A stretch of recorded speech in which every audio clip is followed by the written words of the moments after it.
Hello there, and welcome to Physics with William, where curiosity gets cozy and science takes the scenic route to slumber. Tonight, we are drifting toward one of the strangest little particles ever discovered, a particle so tiny that it does not belong to the world of ordinary sight, yet so important that it helps scientists notice something deeply unsettling about the universe. It is called the Kaon, a small name for a very unusual visitor. It appears for almost no time at all, vanishes before we can ever meet it directly, and yet somehow it carries a clue about one of the oldest questions any mind can ask. Why does time seem to move one way and not the other? Now, that might sound like a great deal of responsibility for something smaller than an atom. It is a bit like asking a dust mote floating in a quiet beam of morning light to explain why yesterday never comes back. But physics has a habit of hiding its deepest secrets in the smallest places. The universe does not always announce its mysteries with thunder and lightning. Sometimes it whispers through a particle that lives for only the tiniest fraction of a moment, born in a collision, flickering through a detector and leaving behind a pattern that says, very gently, something about reality is not quite balanced. Before we follow this strange little particle into the hidden world of quarks, antimatter, and the direction of time, I would love to know where in the world are you listening from tonight, and what time is it for you right now? It feels especially fitting, does it not? A quiet journey about a particle that may know which way time points, shared between listeners scattered across time zones, each of us resting inside a different slice of the clock. Perhaps it is late evening where you are. Perhaps morning light is already pressing softly against the window. Perhaps you are listening in the middle of the night, when the world feels paused and even the ticking of a clock seems a little more mysterious than usual. And if you find this slow voyage soothing, curious, or simply a gentle place to rest your thoughts for a while, I would be ever so grateful if you gave the video a like and maybe subscribed. It helps this little corner of calm science reach others who might also need a peaceful pause at the end of a long day. No rush, of course. The Kaon itself does not wait around for long, but we certainly can. So, settle in. Let your shoulders loosen. Let the day fall away one quiet piece at a time. Tonight, we are not racing through particle physics as if it were a test to pass or a puzzle to conquer. We are simply going to follow a trail of clues.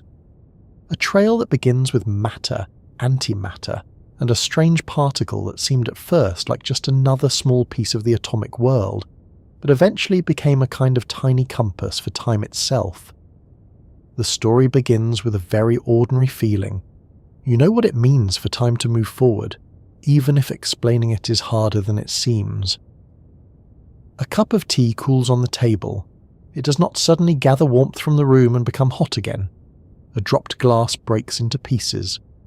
The pieces do not leap back together into a perfect glass unless you are watching a film in reverse or have access to a very impressive cleaning service from the future. People grow older, memories gather behind us, and tomorrow remains hidden until it becomes today. All of this feels natural. Time has a direction. It points from what happened toward what has not happened yet. But when physicists look closely at the deepest laws of nature, they find something odd. Many of those laws do not seem to care which way time goes. If you could watch the motion of certain particles and then play the event backward, the basic rules would still make sense. On paper, the universe often looks surprisingly comfortable running in reverse. This is one of those facts that sounds innocent until you sit with it for a while. If the deep rules are often reversible, why is life not reversible? Why do we remember the past and not the future? Why do stars burn their fuel away instead of neatly unburning it? Why does every clock on every wall seem to agree, in its own small ticking way, that the future is ahead and the past is behind? For a long time, the most common answer came from heat, disorder, and probability. Things tend to spread out, energy disperses, tidy arrangements become messier. That is why steam fills a room, why ink spreads through water, and why a bedroom left alone for long enough may begin to resemble a small archaeological site. This gives us a powerful arrow of time in the everyday world.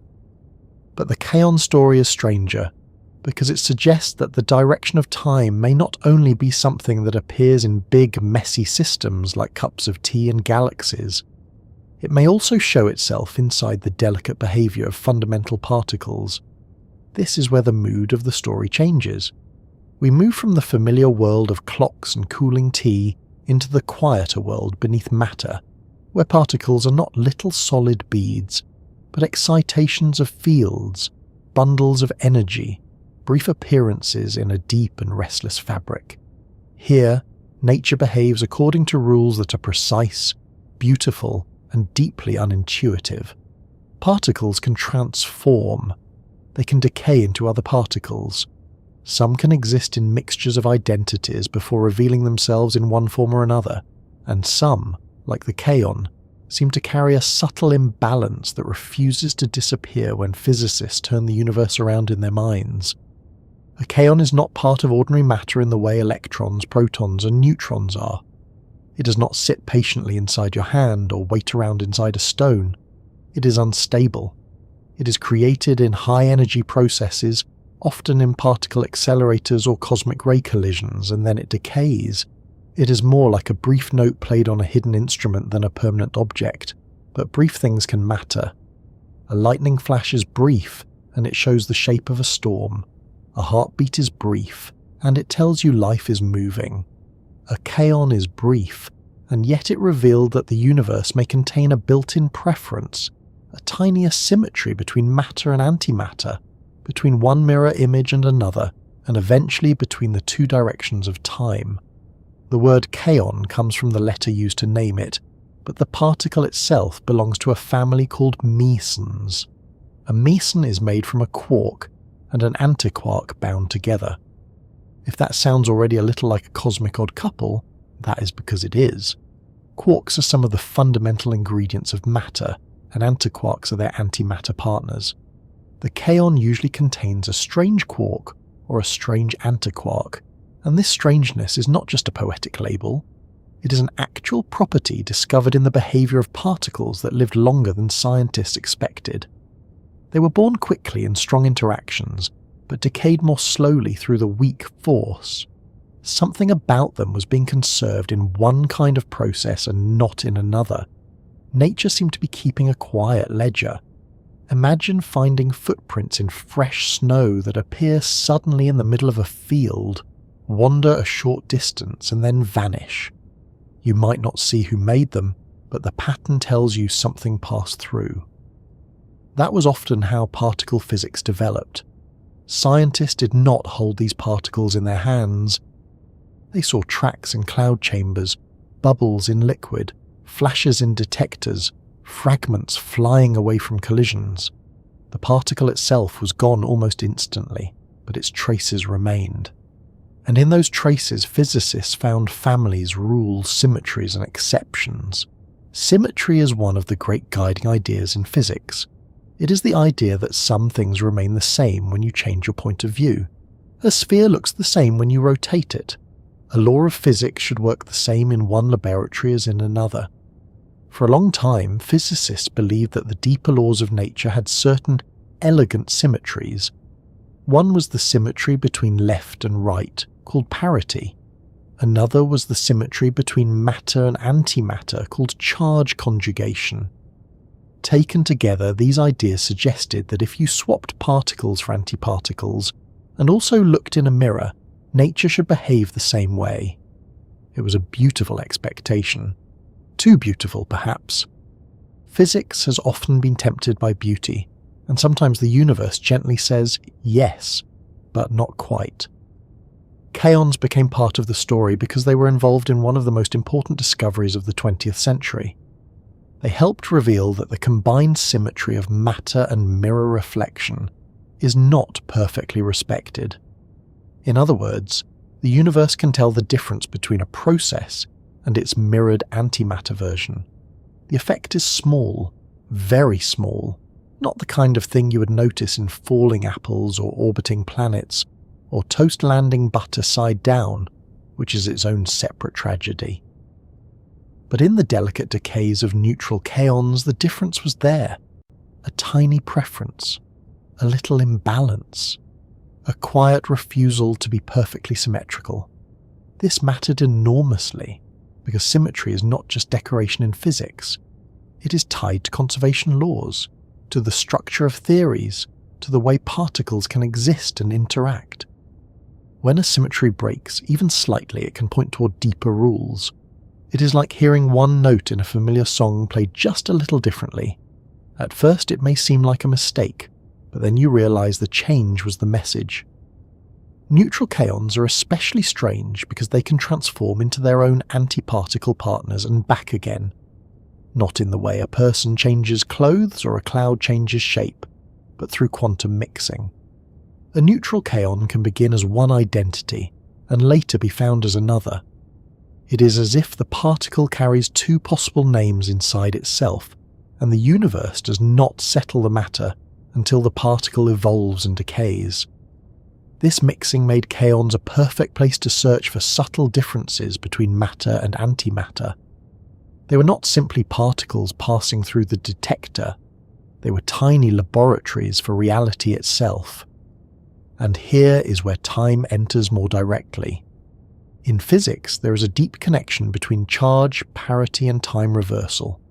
If certain combined symmetries hold, then a violation involving matter and mirror symmetry implies something about time reversal as well. To put it gently, if the universe treats a process differently from its mirrored antimatter version, then the full bookkeeping of physics suggests that it must also treat forward time differently from backward time.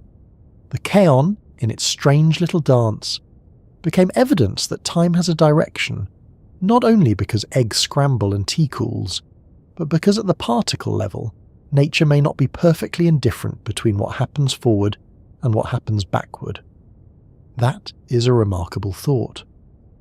The arrow of time is not only written in the fading of stars or the aging of living things, it may also be written in the fragile decay of a particle too small to imagine clearly. A particle that appears and disappears in the hidden machinery beneath the world. The kaon does not know time in the way we know it, of course. It does not remember yesterday or anticipate tomorrow. It does not glance at a wristwatch and worry about being late. But its behavior reveals that the laws governing it may contain a preference, a slight tilt, a clue that the forward direction is not merely an illusion created by large, messy systems. This is why the kaon feels almost mythic, even though it belongs entirely to physics. It is not a large particle. It is not famous in the way the electron is famous, or dramatic like the black hole, or mysterious in the popular imagination like dark matter. Yet it sits at a crossroads of several enormous ideas: matter and antimatter, symmetry and its breaking, quantum identity, particle decay. The difference between the past and the future, it is a small door into a deep room, and the story becomes even more meaningful when we remember that our universe is made mostly of matter. That sounds obvious, because matter is what we are, what planets are, what stars are, what your pillow is, what the warm mug beside you is. But in the early universe, matter and antimatter should have been created in nearly equal amounts. When matter meets antimatter, they can destroy each other in a burst of energy. If the balance had been exact, the universe might have ended up with very little matter left at all. No galaxies, no planets, no late-night science videos, no listener wondering what time it is where they are, and yet here we are. That means somewhere in the deep history of the cosmos, matter gained the smallest advantage. A slight excess. A tiny survival, enough for stars to form, for planets to cool, for chemistry to become biology, and for biology to become a mind capable of asking what a kaon really is. The asymmetries seen in kaons are not enough by themselves to explain the entire matter-filled universe, but they were a first clue that nature does allow such imbalances. They showed that the universe is not perfectly symmetrical in the way physicists once hoped, and sometimes a small imperfection is exactly what allows everything else to exist. There is something quietly comforting in that. The universe did not become rich and structured because everything was perfectly balanced. It became what it is, at least in part because of tiny departures from perfect balance. A little unevenness, a small preference, a faint leaning in the deep rules. In everyday life, we often think of imperfections as flaws, but in physics, imperfection can be creative.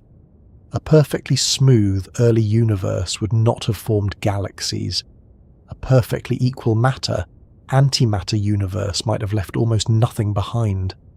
A perfectly symmetrical particle world would hide the arrow that kaons helped reveal. So tonight, as we begin this journey, the Kaon is our small guide. Not a guide with a lantern perhaps, but with a flicker in a detector, a track in the data, a decay that happens one way just a little more often than another. We will follow it carefully, not with the hurried steps of a textbook, but with the softer pace of a nighttime walk. We will begin inside the atom, where the familiar solidity of the world starts to dissolve. We will meet quarks and antiquarks, and see how particles can be built from ingredients that never appear alone.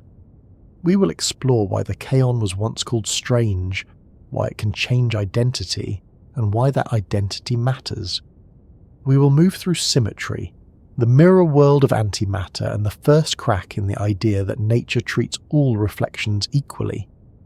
And eventually we will return to time, that old companion that carries every listener from one moment into the next. For now, it is enough to simply notice the scale of the mystery. Somewhere beneath the stillness of a quiet room, beneath the warmth of your blanket, beneath the soft glow of the screen, matter is made from rules that are far stranger than ordinary experience suggests. The chair beneath you, the air around you, the bones in your hand, all of it comes from a world where particles can be born from energy, vanish into other particles, and carry traces of symmetry so subtle that discovering them required machines, patience, and a willingness to accept that nature is often more imaginative than we are. A kaon is not something you can picture easily. Any image we use will be incomplete. It is not a tiny marble, it is not a spinning bead, it is not a little planet orbiting another little planet. It is a quantum object, a temporary arrangement of fields and properties, a small event in the language of the universe. But that does not make it less real. In some ways, it makes it more interesting. The things we cannot picture directly often teach us the most, because they force us to let go of everyday habits and listen more carefully to what the evidence says. And evidence, in this story, came through decay. A kaon lives briefly, then becomes other particles. By studying what it becomes and how often it becomes those things, physicists learned about its inner nature. This is a bit like studying a sealed music box not by opening it, but by listening to the notes it plays before falling silent. The notes reveal the mechanism, the ending reveals the beginning. The disappearance tells the story of what was there. That, perhaps, is one reason the kaon fits so naturally into a video about time. It is a particle known through change. It does not stay. It arrives, transforms, and leaves behind evidence. In that sense, it is closer to a moment than an object. And maybe all particles, in their own way, are like that. We are used to thinking of reality as made of things, but physics often shows us that reality is made just as much from events, interactions, transitions, and patterns. A particle is not only what it is what it can become.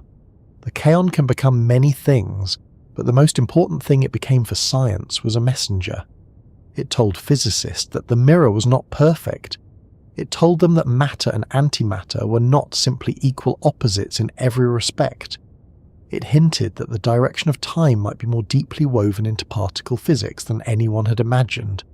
And it reminded us that even the smallest parts of nature may carry the memory of the largest questions.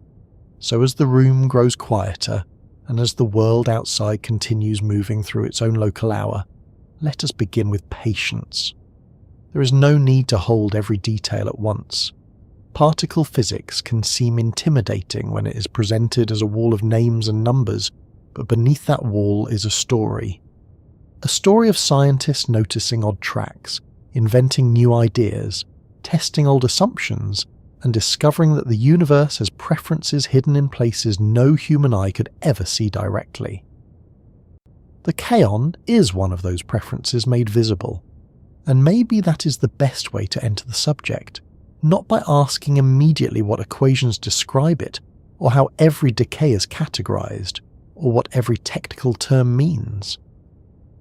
We begin instead with the wonder of it, the fact that a particle can be so brief and still so revealing, the fact that time, which feels so familiar in daily life, becomes strange again when we ask how it appears in the deepest layers of matter. The fact that a universe capable of making stars and oceans and sleepy listeners also makes kaons, those fleeting little signs that the past and future may not be as interchangeable as the equations once seemed to suggest. For now, imagine the world shrinking. The walls of the room drift outward. The furniture fades into molecules. Molecules loosen into atoms. Atoms open into nuclei and electrons. Then the nucleus itself becomes a crowded interior, a place of protons and neutrons, and beneath those quarks held by forces so strong they can never be pulled out alone. Somewhere beyond the matter that makes up ordinary life, in the energetic collisions where new particles briefly appear, the kaon waits for us, small, unstable, strange, and carrying one of the quietest clues the universe has ever offered about which way time goes. Hello there, and welcome to Physics with William, where curiosity gets cozy and science takes the scenic route to slumber. Tonight, we are drifting toward one of the strangest little particles ever discovered, a particle so tiny that it does not belong to the world of ordinary sight, yet so important that it helped scientists notice something deeply unsettling about the universe. It is called the Kaon, a small name for a very unusual visitor. It appears for almost no time at all, vanishes before we can ever meet it directly, and yet somehow it carries a clue about one of the oldest questions any mind can ask. Why does time seem to move one way and not the other? Now, that might sound like a great deal of responsibility for something smaller than an atom. It is a bit like asking a dust mote floating in a quiet beam of morning light to explain why yesterday never comes back. But physics has a habit of hiding its deepest secrets in the smallest places. The universe does not always announce its mysteries with thunder and lightning. Sometimes it whispers through a particle that lives for only the tiniest fraction of a moment, born in a collision, flickering through a detector and leaving behind a pattern that says very gently, something about reality is not quite balanced. Before we follow this strange little particle into the hidden world of quarks, antimatter, and the direction of time, I would love to know where in the world are you listening from tonight, and what time is it for you right now. It feels especially fitting, does it not? A quiet journey about a particle that may know which way time points, shared between listeners scattered across time zones, each of us resting inside a different slice of the clock. Perhaps it is late evening where you are. Perhaps morning light is already pressing softly against the window. Perhaps you're listening in the middle of the night, when the world feels paused, and even the ticking of a clock seems a little more mysterious than usual. And if you find this slow voyage soothing, curious, or simply a gentle place to rest your thoughts for a while, I would be ever so grateful if you gave the video a like and maybe subscribed. It helps this little corner of calm science reach others who might also need a peaceful pause at the end of a long day. No rush, of course. The Kaon itself does not wait around for long, but we certainly can. So, settle in. Let your shoulders loosen. Let the day fall away one quiet piece at a time. Tonight we are not racing through particle physics as if it were a test to pass or a puzzle to conquer. We're simply going to follow a trail of clues. A trail that begins with matter, antimatter, and a strange particle that seemed at first like just another small piece of the atomic world, but eventually became a kind of tiny compass for time itself. The story begins with a very ordinary feeling. You know what it means for time to move forward, even if explaining it is harder than it seems. A cup of tea cools on the table. It does not suddenly gather warmth from the room and become hot again. A dropped glass breaks into pieces. The pieces do not leap back together into a perfect glass, unless you're watching a film in reverse or have access to a very impressive cleaning service from the future. People grow older, memories gather behind us, and tomorrow remains hidden until it becomes today. All of this feels natural. Time has a direction. It points from what happened toward what has not happened yet. But when physicists look closely at the deepest laws of nature, they find something odd. Many of those laws do not seem to care which way time goes. If you could watch the motion of certain particles and then play the event backward, the basic rules would still make sense.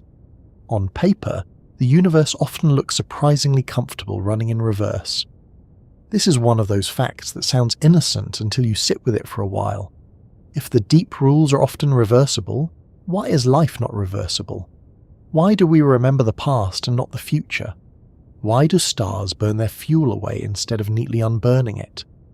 Why does every clock on every wall seem to agree, in its own small ticking way, that the future is ahead and the past is behind?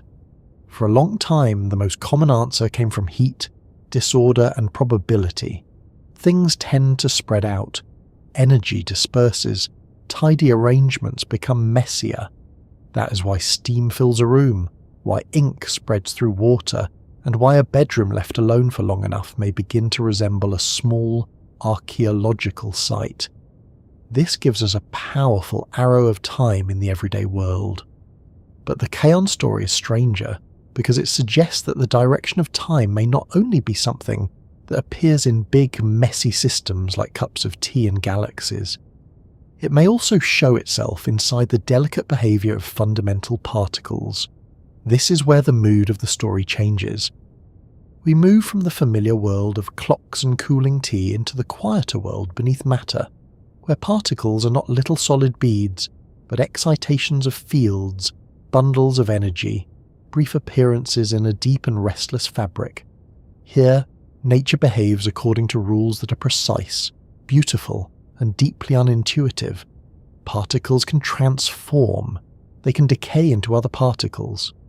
Some can exist in mixtures of identities before revealing themselves in one form or another, and some, like the Kaon, seem to carry a subtle imbalance that refuses to disappear when physicists turn the universe around in their minds. A kaon is not part of ordinary matter in the way electrons, protons, and neutrons are. It does not sit patiently inside your hand or wait around inside a stone. It is unstable. It is created in high-energy processes, often in particle accelerators or cosmic ray collisions, and then it decays. It is more like a brief note played on a hidden instrument than a permanent object. But brief things can matter. A lightning flash is brief, and it shows the shape of a storm. A heartbeat is brief, and it tells you life is moving. A kaon is brief, and yet it revealed that the universe may contain a built-in preference, a tiny asymmetry between matter and antimatter, between one mirror image and another, and eventually between the two directions of time. The word kaon comes from the letter used to name it, but the particle itself belongs to a family called mesons. A meson is made from a quark and an antiquark bound together. If that sounds already a little like a cosmic odd couple, that is because it is. Quarks are some of the fundamental ingredients of matter, and antiquarks are their antimatter partners. The kaon usually contains a strange quark or a strange antiquark, and this strangeness is not just a poetic label. It is an actual property discovered in the behaviour of particles that lived longer than scientists expected. They were born quickly in strong interactions, but decayed more slowly through the weak force. Something about them was being conserved in one kind of process, not in another. Nature seemed to be keeping a quiet ledger. Imagine finding footprints in fresh snow that appear suddenly in the middle of a field, wander a short distance, and then vanish. You might not see who made them, but the pattern tells you something passed through. That was often how particle physics developed. Scientists did not hold these particles in their hands. They saw tracks in cloud chambers, bubbles in liquid, flashes in detectors, fragments flying away from collisions. The particle itself was gone almost instantly, but its traces remained, and in those traces physicists found families, rules, symmetries and exceptions. Symmetry is one of the great guiding ideas in physics. It is the idea that some things remain the same when you change your point of view. A sphere looks the same when you rotate it. A law of physics should work the same in one laboratory as in another. For a long time, physicists believed that the deeper laws of nature had certain elegant symmetries. One was the symmetry between left and right, called parity. Another was the symmetry between matter and antimatter, called charge conjugation. Taken together, these ideas suggested that if you swapped particles for antiparticles and also looked in a mirror, nature should behave the same way. It was a beautiful expectation. Too beautiful, perhaps. Physics has often been tempted by beauty, and sometimes the universe gently says yes, but not quite. Kaons became part of the story because they were involved in one of the most important discoveries of the 20th century. They helped reveal that the combined symmetry of matter and mirror reflection is not perfectly respected. In other words, the universe can tell the difference between a process and its mirrored antimatter version. The effect is small, very small, not the kind of thing you would notice in falling apples or orbiting planets, or toast landing butter side down, which is its own separate tragedy. But in the delicate decays of neutral kaons, the difference was there. A tiny preference, a little imbalance, a quiet refusal to be perfectly symmetrical. This mattered enormously, because symmetry is not just decoration in physics. It is tied to conservation laws, to the structure of theories, to the way particles can exist and interact. When a symmetry breaks, even slightly, it can point toward deeper rules. It is like hearing one note in a familiar song played just a little differently. At first, it may seem like a mistake, but then you realize the change was the message. Neutral kaons are especially strange because they can transform into their own antiparticle partners and back again. Not in the way a person changes clothes or a cloud changes shape, but through quantum mixing. A neutral kaon can begin as one identity and later be found as another. It is as if the particle carries two possible names inside itself, and the universe does not settle the matter until the particle evolves and decays. This mixing made kaons a perfect place to search for subtle differences between matter and antimatter. They were not simply particles passing through the detector. They were tiny laboratories for reality itself. And here is where time enters more directly. In physics, there is a deep connection between charge, parity, and time reversal. If certain combined symmetries hold, then a violation involving matter and mirror symmetry implies something about time reversal as well. To put it gently, if the universe treats a process differently from its mirrored antimatter version, then the full bookkeeping of physics suggests that it must also treat forward time differently from backward time. The kaon, in its strange little dance, became evidence that time has a direction not only because eggs scramble and tea cools, but because at the particle level, nature may not be perfectly indifferent between what happens forward and what happens backward. That is a remarkable thought. The arrow of time is not only written in the fading of stars or the aging of living things, it may also be written in the fragile decay of a particle too small to imagine clearly, a particle that appears and disappears in the hidden machinery beneath the world. The kaon does not know time in the way we know it, of course. It does not remember yesterday or anticipate tomorrow. It does not glance at a wristwatch and worry about being late. But its behaviour reveals that the laws governing it may contain a preference, a slight tilt, a clue that the forward direction is not merely an illusion created by large messy systems. This is why the kaon feels almost mythic, even though it belongs entirely to physics. It is not a large particle. It is not famous in the way the electron is famous, or dramatic like the black hole, or mysterious in the popular imagination like dark matter. Yet it sits at a crossroads of several enormous ideas. Matter and antimatter, symmetry and its breaking, quantum identity, particle decay, the difference between the past and the future. It is a small door into a deep room. And the story becomes even more meaningful when we remember that our universe is made mostly of matter. That sounds obvious, because matter is what we are, what planets are, what stars are, what your pillow is, what the warm mug beside you is. But in the early universe, matter and antimatter should have been created in nearly equal amounts. When matter meets antimatter, they can destroy each other in a burst of energy. If the balance had been exact, the universe might have ended up with very little matter left at all. No galaxies, no planets, no late-night science videos, no listener wondering what time it is where they are. And yet here we are. That means somewhere in the deep history of the cosmos, matter gained the smallest advantage. A slight excess, a tiny survival, enough for stars to form, for planets to cool, for chemistry to become biology, and for biology to become a mind capable of asking what a kaon really is. The asymmetries seen in kaons are not enough by themselves to explain the entire matter-filled universe, but they were a first clue that nature does allow such imbalances. They showed that the universe is not perfectly symmetrical in the way physicists once hoped. And sometimes a small imperfection is exactly what allows everything else to exist. There is something quietly comforting in that. The universe did not become rich and structured because everything was perfectly balanced. It became what it is, at least in part because of tiny departures from perfect balance. A little unevenness, a small preference, a faint leaning in the deep rules. In everyday life, we often think of imperfections as flaws, but in physics, imperfection can be creative. A perfectly smooth early universe would not have formed galaxies. A perfectly equal matter-antimatter universe might have left almost nothing behind. A perfectly symmetrical particle world would hide the arrow that kaons helped reveal.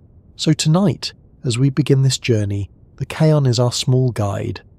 Not a guide with a lantern, perhaps, but with a flicker in a detector, a track in the data, a decay that happens one way just a little more often than another. We will follow it carefully, not with the hurried steps of a textbook, but with the softer pace of a nighttime walk. We will begin inside the atom, where the familiar solidity of the world starts to dissolve. We will meet quarks and antiquarks and see how particles can be built from ingredients that never appear alone. We will explore why the kaon was once called strange, why it can change identity, and why that identity matters. We will move through symmetry, the mirror world of antimatter, and the first crack in the idea that nature treats all reflections equally. And eventually, we will return to time, that old companion that carries every listener from one moment into the next. For now, it is enough to simply notice the scale of the mystery. Somewhere beneath the stillness of a quiet room, beneath the warmth of your blanket, beneath the soft glow of the screen, matter is made from rules that are far stranger than ordinary experience suggests. The chair beneath you, the air around you, the bones in your hand, all of it comes from a world where particles can be born from energy, vanish into other particles, and carry traces of symmetries so subtle that discovering them required machines, patience, and a willingness to accept that nature is often more imaginative than we are. A kaon is not something you can picture easily. Any image we use will be incomplete. It is not a tiny marble. It is not a spinning bead. It is not a little planet orbiting another little planet. It is a quantum object, a temporary arrangement of fields and properties, a small event in the language of the universe. But that does not make it less real. In some ways, it makes it more interesting. The things we cannot picture directly often teach us the most, because they force us to let go of everyday habits and listen more carefully to what the evidence says. And evidence, in this story, came through decay. A kaon lives briefly, then becomes other particles. By studying what it becomes and how often it becomes those things, physicists learned about its inner nature. This is a bit like studying a sealed music box, not by opening it, but by listening to the notes it plays before falling silent. The notes reveal the mechanism, the ending reveals the beginning, the disappearance tells the story of what was there. That, perhaps, is one reason the kaon fits so naturally into a video about time. It is a particle known through change. It does not stay. It arrives, transforms, and leaves behind evidence. In that sense, it is closer to a moment than an object. And maybe all particles, in their own way, are like that. We are used to thinking of reality as made of things, but physics often shows us that reality is made just as much from events, interactions, transitions, and patterns. A particle is not only what it is what it can become. The kaon can become many things, but the most important thing it became for science was a messenger. It told physicists that the mirror was not perfect. It told them that matter and antimatter were not simply equal opposites in every respect. It hinted that the direction of time might be more deeply woven into particle physics than anyone had imagined. And it reminded us that even the smallest parts of nature may carry the memory of the largest questions. So as the room grows quieter, and as the world outside continues moving through its own local hour, let us begin with patience. There is no need to hold every detail at once. Particle physics can seem intimidating when it's presented as a wall of names and numbers, but beneath that wall is a story. A story of scientists noticing odd tracks, inventing new ideas, testing old assumptions, and discovering that the universe has preferences hidden in places no human eye could ever see directly. The kaon is one of those preferences made visible, and maybe that is the best way to enter the subject. Not by asking immediately what equations describe it, or how every decay is categorized, or what every technical term means. We begin instead with the wonder of it. The fact that a particle can be so brief and still so revealing. The fact that time, which feels so familiar in daily life, becomes strange again when we ask how it appears in the deepest layers of matter. The fact that a universe capable of making stars and oceans and sleepy listeners also makes kaons, those fleeting little signs that the past and future may not be as interchangeable as the equations once seemed to suggest. For now, imagine the world shrinking. The walls of the room drift outward.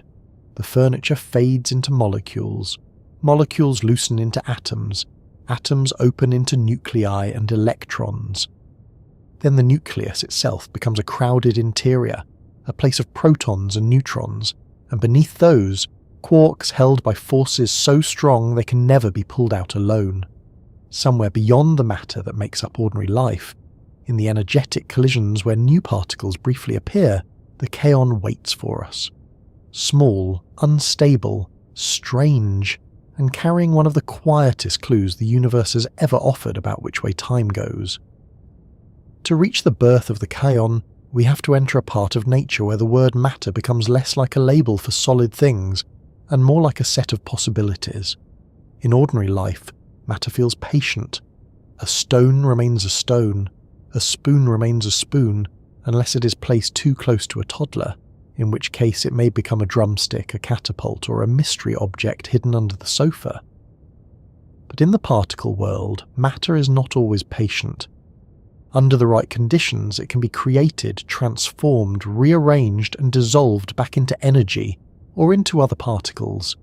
It is less like furniture, and more like weather, taking shape when energy gathers in just the right way. The atom gave us our first doorway inward. It showed us electrons around a nucleus, protons and neutrons inside the nucleus, and quarks hidden inside protons and neutrons. But quarks are not all the same. Nature has several kinds, and physicists call these kinds flavors. That word can sound a little odd, as if the universe has a menu tucked somewhere behind the laboratory door, but in particle physics, flavor simply means type. The up quark and the down quark are the familiar ones. They are the ones that build the protons and neutrons inside ordinary atoms. If you are looking at your hand, a glass of water, the moon, a tree, or a biscuit waiting beside a cup of tea, nearly all of that ordinary atomic matter is built from electrons and from nuclei made with up and down quarks. That alone is already remarkable. The enormous variety of the visible world comes mostly from a small set of ingredients arranged in different ways. A diamond and a pencil lead are both made from carbon atoms, yet one becomes a hard, sparkling crystal, and the other leaves a soft grey mark on paper. Water, air, salt, sugar, bone, wood, skin, metal, cloud. All of them are arranged from atoms, and those atoms rely on the same basic pieces. The universe is very good at making complexity from a modest starting kit. It is rather like giving someone 3 ingredients and returning later to find they have built a city, a forest, and a decent breakfast. But the up and down quarks are not the whole family. There are heavier quarks too. One of them is called the strange quark. The name strange is not just a dramatic flourish, though it certainly helps the atmosphere. It comes from the surprising behaviour of particles discovered in the mid-20th century, when cosmic rays and particle accelerators began revealing visitors that did not fit the simple picture. These particles were born in high-energy collisions more easily than expected, but then they decayed more slowly than the strong force alone would suggest. They appeared quickly and vanished reluctantly. They behaved as if nature had written a small rule beside them, saying, "Not so fast." The strange quark is central to the kaon. A kaon is a meson, and a meson is made from 1 quark and 1 antiquark. That means the kaon is not like a proton or neutron, which contain 3 quarks. It is a different kind of partnership. A quark and an antiquark are bound together briefly by the strong force, like 2 dancers locked into a rapid step before the music changes. The kaon may contain a strange quark, or a strange antiquark paired with another quark partner. This strange ingredient gives the kaon its special character. Without strangeness, the kaon would not be the kaon.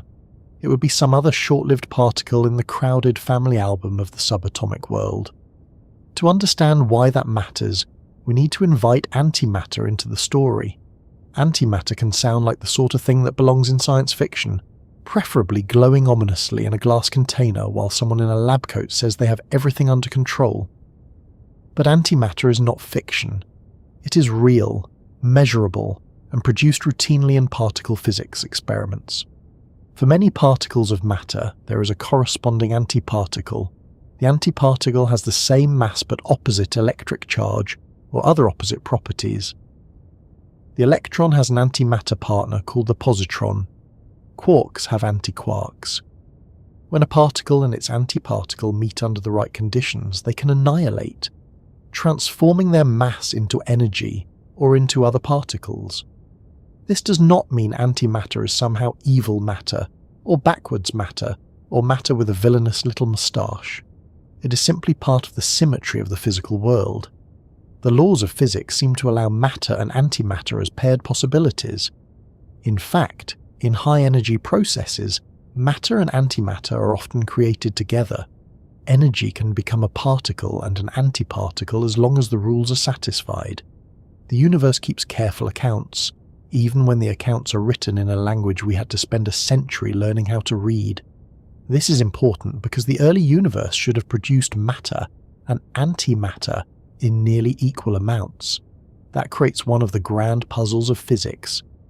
If matter and antimatter had been perfectly balanced, most of them would have annihilated, leaving behind radiation and very little material structure. No stars, no planets, no atoms gathered into oceans or organisms, no quiet listener wondering why particle physics has suddenly become a bedtime story. Yet the universe today is overwhelmingly made of matter. Antimatter exists, but not in the same abundance. Somewhere in the early history of everything, matter won by a tiny margin. Not by a landslide, not by a grand cosmic election with banners and speeches, but by the smallest excess, a delicate imbalance. Enough to leave behind the matter that eventually became galaxies, dust, worlds, and us. Kaons did not solve that entire mystery, but they gave physicists one of the first real signs that nature can treat matter and antimatter slightly differently. Before that, many physicists expected deep symmetry. They thought that if you swapped matter for antimatter and reflected a process in a mirror, the laws would remain unchanged. It was an elegant idea. It felt right. But the kaon would eventually help show that nature, as usual, had read the elegant idea and added a footnote. The birth of the kaon usually requires energy. You do not find kaons sitting around inside ordinary atoms, waiting politely to be noticed. They are unstable and short-lived. They appear in high-energy collisions, such as when cosmic rays strike particles in Earth's atmosphere, or when particles are accelerated in machines and smashed together. These collisions are not like billiard balls knocking into each other in a neat parlour game. At subatomic scales, enough energy in a small region can create new particles. It is as if the collision rings a bell in the quantum fields of nature, and for a tiny moment, new notes sound. Imagine two particles rushing toward each other at tremendous speed. They meet, and the energy concentrated in that impact becomes a brief storm of possibilities. Out of that storm, particles emerge. Some are familiar, some are exotic, some vanish almost immediately. The Kaon can be one of these brief creations. It is born not because its ingredients were sitting there like spare parts in a box, but because energy and conservation rules allow the fields to produce that particular arrangement. A quark and an antiquark appear, bound together, one of them carrying strangeness. And for a tiny stretch of time, the kaon exists. The word birth is useful, but we should handle it gently. A kaon is not born like a living creature. It does not grow from a smaller kaon, does not look around in confusion, and does not wonder whether it has made the right choices. It appears as a quantum state in a process. It is created with certain properties, moves through the detector environment, and then decays into other particles. Its life is unimaginably short by human standards, but in physics, even a short life can have structure. The kaon can travel a measurable distance before decaying. It can oscillate if it is neutral. It can reveal hidden differences through the patterns of its decay. For something so brief, it has quite a lot to say. Early discoveries of kaon-like particles came from cosmic ray studies. Before particle accelerators became powerful enough to create many particles in controlled experiments, the universe itself provided high-energy collisions. Cosmic rays, which are energetic particles from space, strike atoms in the upper atmosphere and produce showers of secondary particles. Some of these particles reach detectors on Earth, leaving trails in cloud chambers or photographic plates. Scientists noticed tracks that indicated particles heavier than pions, but lighter than protons. They behaved strangely.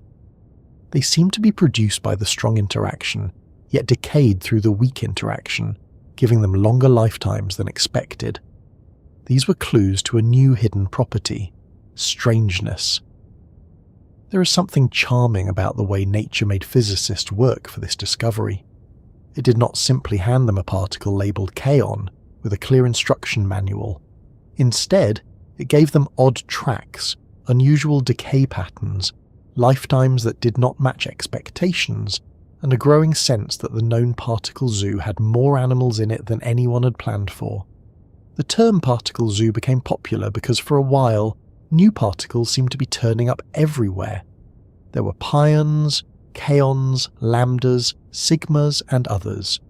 It must have felt a little like opening a quiet cupboard and finding an entire wildlife reserve inside. The discovery of quarks eventually brought order to this zoo.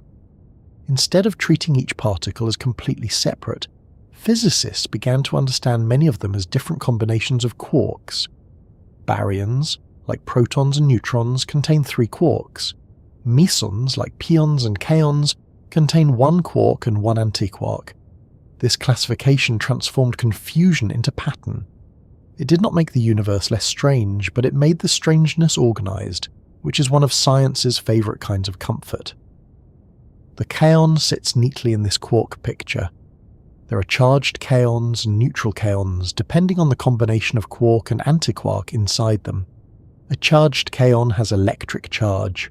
A neutral kaon has no overall electric charge. But neutral does not mean boring. In fact, neutral kaons are among the most fascinating particles in physics, because they can mix with their own antiparticles. They can begin as one form and later be found as the other. This is not a simple flip, like turning a coin from heads to tails.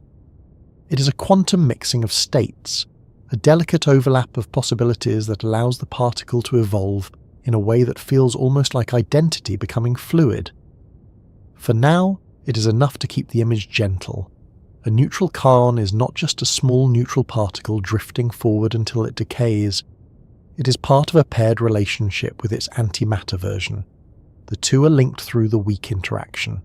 As time passes, the state can change, and in that change, physicists found some of the most important evidence that matter and antimatter are not treated with perfect fairness by the universe.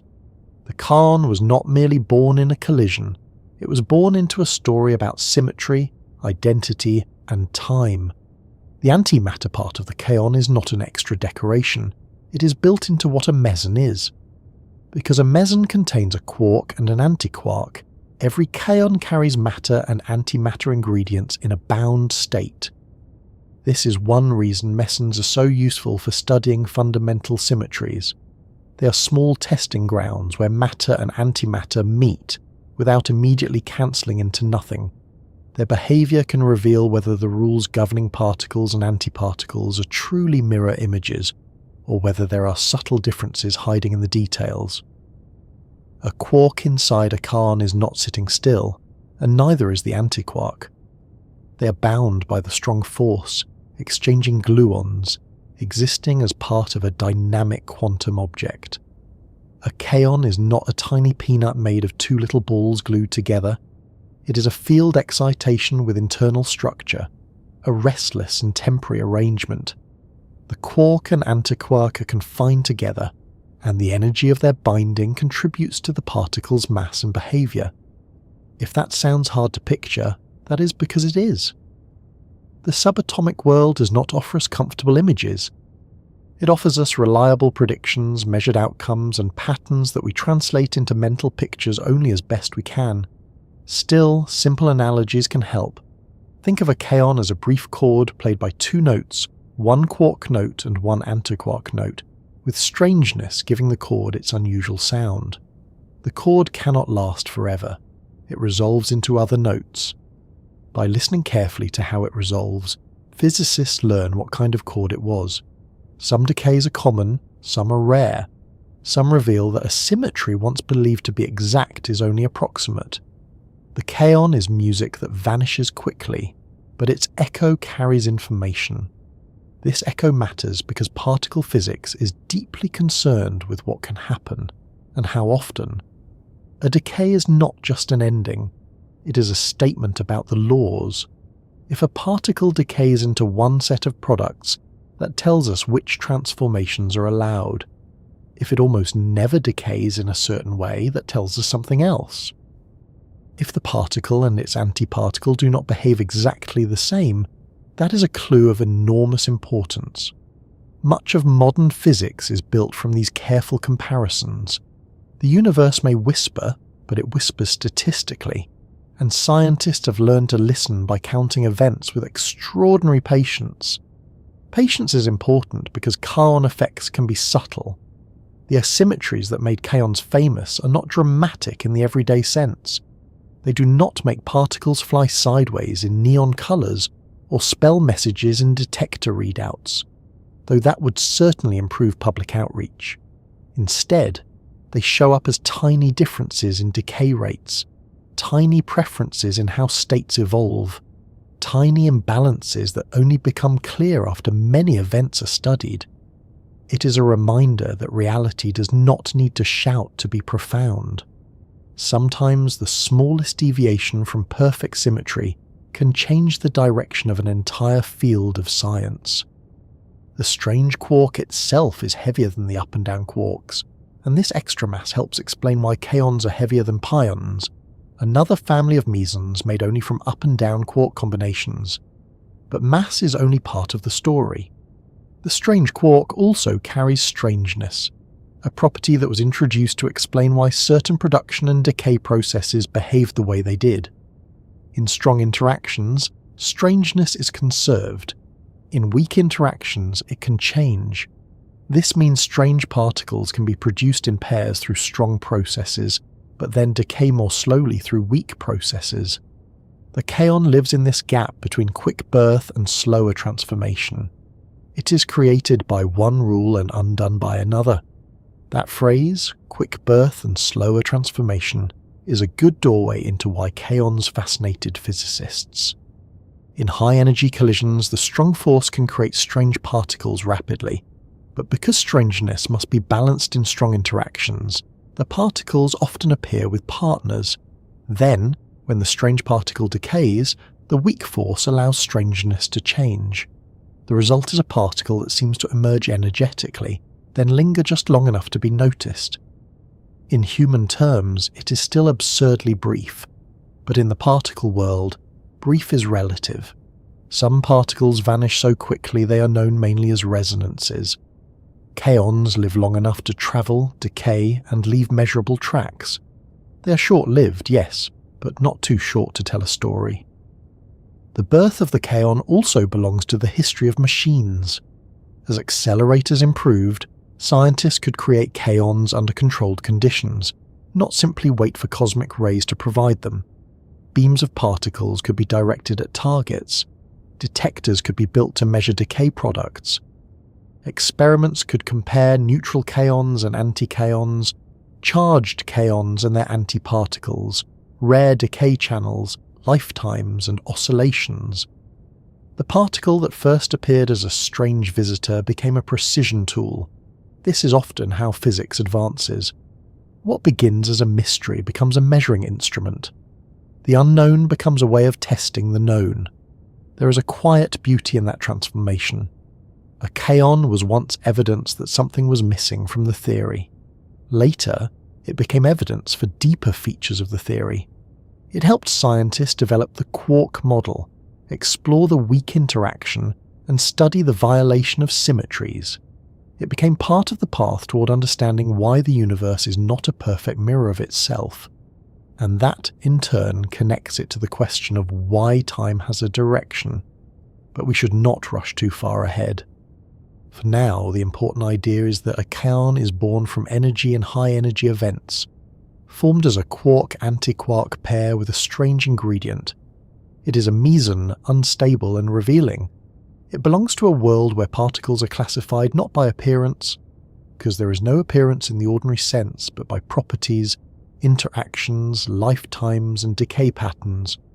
It is a particle whose identity depends on quarks, whose existence depends on antimatter as much as matter, and whose importance depends on the subtle ways it changes. When we speak of quarks and antiquarks, it is tempting to imagine them as tiny pieces inside a tiny container. But a better feeling might be this. The kaon is a temporary knot in the fields of nature. The knot has a specific pattern.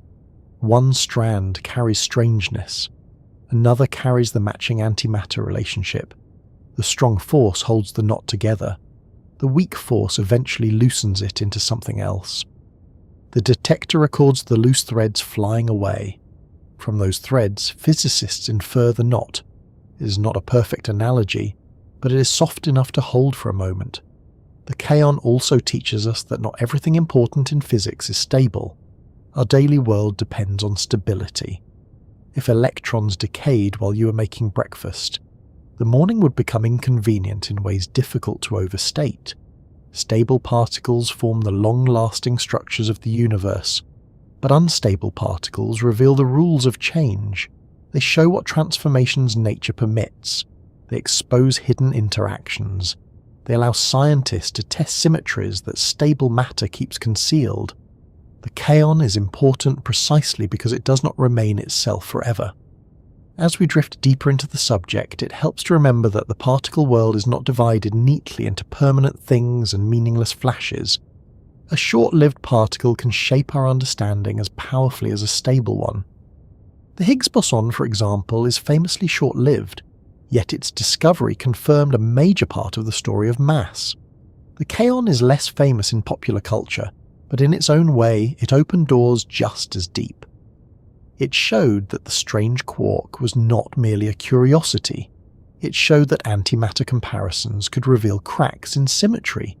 It showed that tiny differences matter. And so, the birth of the kaon is not just a moment in a collision. It is the beginning of a question.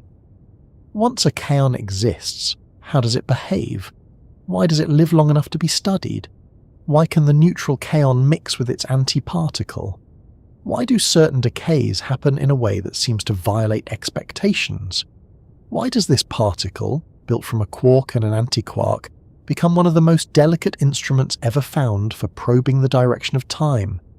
Those questions are waiting just beyond the first appearance of the particle. We have met the ingredients now. Quarks, the hidden flavours beneath ordinary matter. Antiquarks, the antimatter partners that complete the meson. Strangeness, the property that once puzzled experimenters and gave the kaon its unusual role.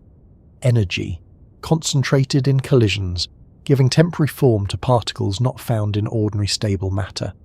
And through all of it, the idea that the universe can make brief things that reveal lasting truths.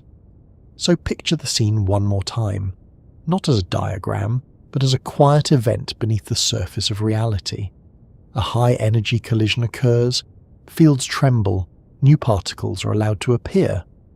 Among them, a kaon is born, carrying within it a strange quark or antiquark, bound to its partner by the strong force, already moving toward transformation. It is unstable, but not meaningless, temporary, but not trivial. It travels for a moment, and in that moment it becomes a messenger from a deeper layer of the universe, a layer where matter and antimatter are not merely opposites, where identity can blur, and where the first hints appear that this small particle is not quite like the others. The kaon is unusual even before it begins doing the truly strange things that made it famous. It is not unusual because it is large, because it is not. It is not unusual because it lasts a long time, because by human standards it hardly lasts at all. It is not unusual because it belongs to ordinary matter, because it does not settle into atoms or build the quiet furniture of everyday life. The kaon is unusual because it lives in a delicate borderland. It is made from a quark and an antiquark. It carries strangeness. It is created quickly but decays more slowly than the first physicists expected. It can be charged or neutral. And when it is neutral, it can enter one of the most peculiar forms of identity in all of particle physics, where being itself and being its antimatter partner are not as separate as common sense would like them to be. That is the first reason a kaon is not quite like other particles. Common sense wants particles to be simple. Here is one thing, there is another thing. This one is matter. That one is antimatter. This one is present now. That one is gone. But the kaon does not fit neatly into that kind of thinking. A charged kaon is already interesting because it contains a strange quark or strange antiquark. But the neutral kaon is where the story begins to feel almost mischievous. A neutral kaon has no overall electric charge, so it does not announce itself in the same straightforward way as a charged particle curving through a magnetic field. Its neutrality gives it a quieter kind of mystery. It can slip through part of an experiment without leaving the same obvious track, then reveal itself by what it becomes. Particles often reveal themselves through decay, and the kaon is no exception. It is unstable, so it transforms into lighter particles. That might sound ordinary enough in the particle world, where unstable particles are everywhere, appearing and vanishing like sparks from a hidden fire. But the details matter. The kaon does not simply decay in the easiest possible way at the speed one might first expect from its production. Strange particles are born through the strong force, which acts quickly, yet their decay depends on the weak force, which changes quark flavour and works in a more subtle way. This mismatch between creation and decay gives the kaon a kind of delayed signature. It is produced with the strength and speed of one interaction, then must wait for another interaction to undo it. In the scale of human life, that wait is nothing. In the scale of particle physics, it can be long enough to matter. This was one of the clues that something new was happening. When strange particles were first studied, they behaved like guests who arrived through the front door in a rush and then took an unexpectedly long time to leave. The strong force could make them easily in energetic collisions, but the strong force could not simply make their strangeness disappear. The weak force had to handle the decay. So the kaon carried a hidden property that shaped its behaviour.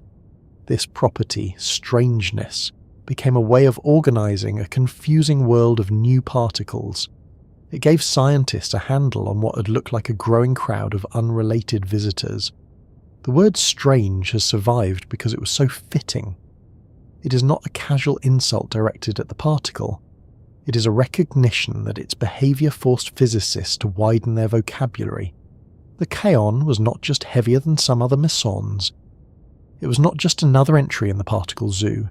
It carried a clue that certain particle properties are preserved in some processes and changed in others. Nature was not simply allowing everything that energy made possible. It was following selection rules. Some doors opened easily, some only opened through a quieter mechanism. The kaon stood near those doors, as if waiting to show which rules applied. This is different from a particle like the electron. The electron is stable, elementary, and familiar in its consequences. It is part of every atom around us. It helps make chemistry possible. It carries electric charge. It is light and durable, at least as far as we know. You can build an enormous amount of ordinary life from electrons and nuclei. The kaon, by contrast, belongs to a world that has to be summoned. It appears in high-energy events.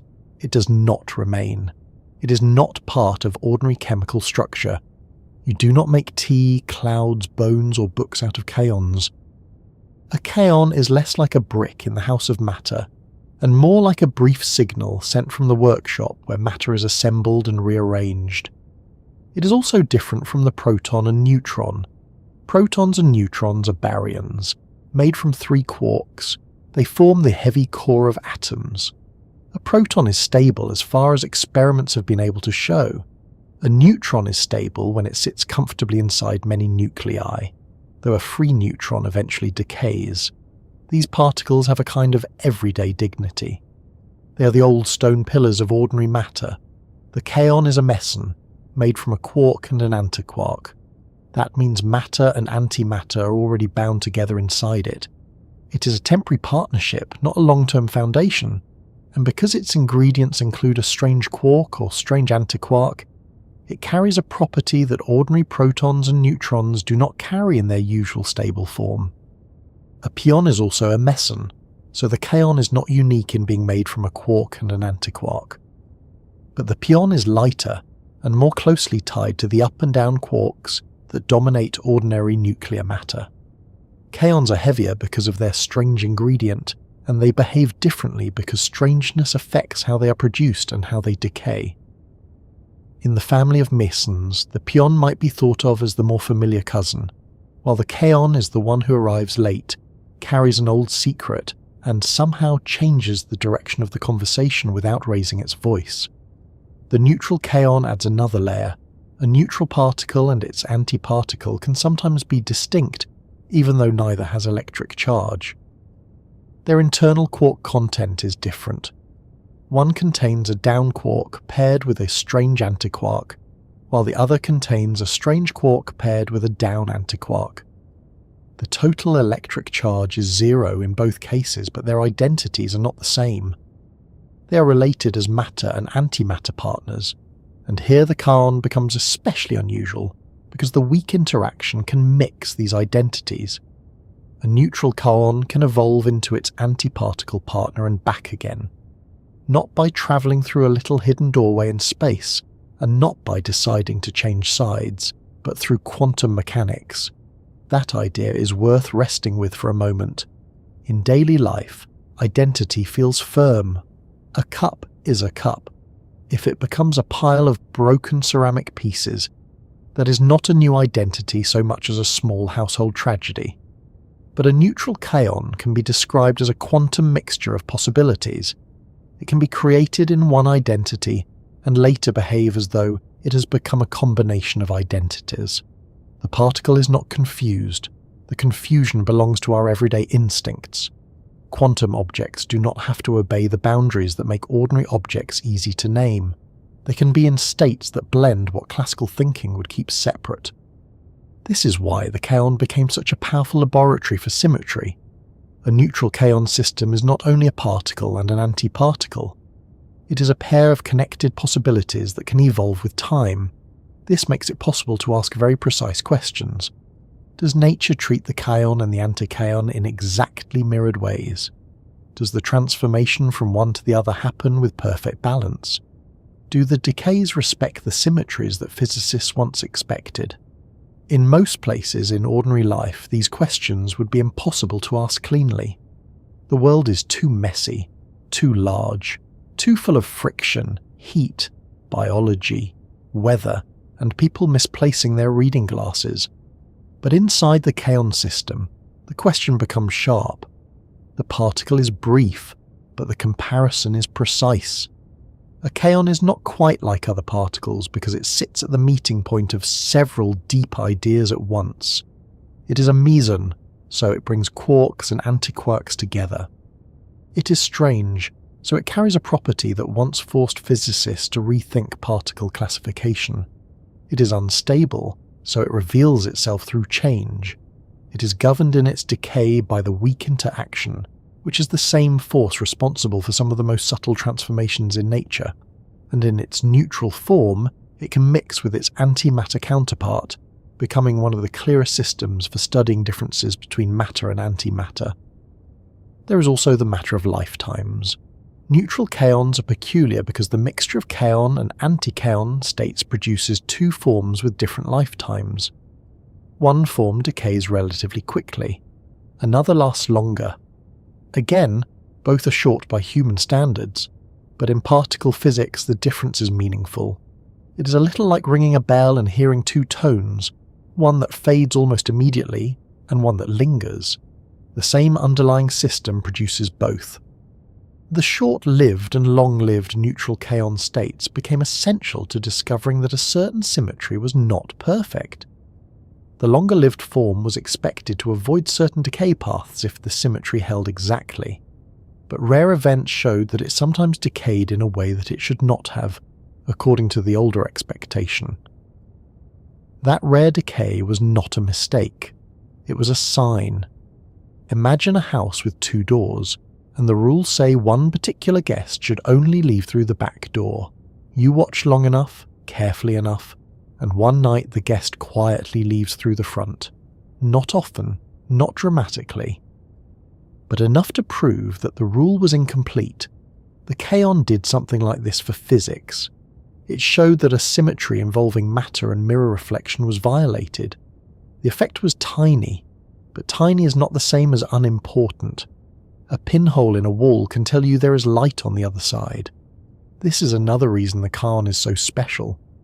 It helped reveal that the universe does not treat matter and antimatter with perfect mirror fairness. For years, physicists believed that if you swapped particles for antiparticles and also reflected space as in a mirror, the laws should behave the same. This seemed like a reasonable rescue after it had already been found that mirror symmetry alone was not respected by the weak force. If left and right were not individually equal, perhaps matter-antimatter exchange plus mirror reflection together would restore the balance. It was a beautiful idea, and for a time it seemed safe. Then neutral kaons quietly disagreed. This disagreement was not loud. It did not overturn tables. It did not appear in the sky written across the stars. It showed up in rare kaon decays, detected with patient experimental work. But the meaning was enormous. If the combined matter and mirror symmetry is not exact, then the deepest rules must contain a slight preference. The universe is not simply a perfect stage where every reflected antimatter performance mirrors the original. There is a small difference. And once that difference exists, physicists must ask how it connects to the direction of time. The kaon is also not quite like other particles because it asks us to abandon the idea that decay is merely disappearance. When a kaon decays, it becomes other particles, often pions or other lighter products, depending on the type of kaon and the decay path. But decay in particle physics is not random in the casual sense. It follows probabilities shaped by the laws. Each possible decay channel carries information. Which channels are allowed, which are suppressed, which happen rarely, which happen often. All of this is part of the particle's identity. A kaon is partly defined by what it can become. That is a strange but useful way to think. In ordinary life, we usually define a thing by what it is now. A chair is a chair because you can sit on it. unless someone has stacked laundry on it for 3 weeks, in which case its classification becomes emotionally complicated. But in particle physics, a particle is often known by its transformations. Its mass, charge, spin, quark content, and lifetime matter, but so do its decay products. What it becomes tells us what it was. The kaon is therefore a particle whose meaning unfolds through time. It has to change in order to reveal itself. That makes it a fitting guide for a story about the arrow of time. Many particles decay, of course. The kaon is not alone in being unstable, but its particular pattern of mixing, decay, and symmetry violation made it one of the first places where physicists saw that the laws might distinguish between a process and its time-reversed counterpart. Not only in the messy, large-scale way of broken eggs and cooling tea, but in the clean, microscopic language of fundamental interactions. That is why the kaon feels different. It is not merely another short-lived particle. It is a small arena where the universe admits that perfect reversibility may not be the whole story. To appreciate that, it helps to understand what physicists mean by time reversal. They are not simply asking whether you can rewind a video of a particle event and have it look ordinary to the eye. They are asking whether the laws describing the process remain valid if the direction of time is reversed and the relevant particle properties are transformed appropriately. Many basic physical processes are surprisingly reversible in that formal sense. But the kaon system helped reveal that some processes do not behave exactly the same under reversal. The difference is subtle, but again, subtle differences are where the deep clues often live. There is a calm humility in the kaon story. Human beings are large, slow creatures trying to understand events that happen in unimaginably small spaces over unimaginably brief times. We build detectors, collect data, compare probabilities, and from that delicate work infer something about the character of time itself. We do not see a kaon think because it does not think. We do not see it choose because it does not choose.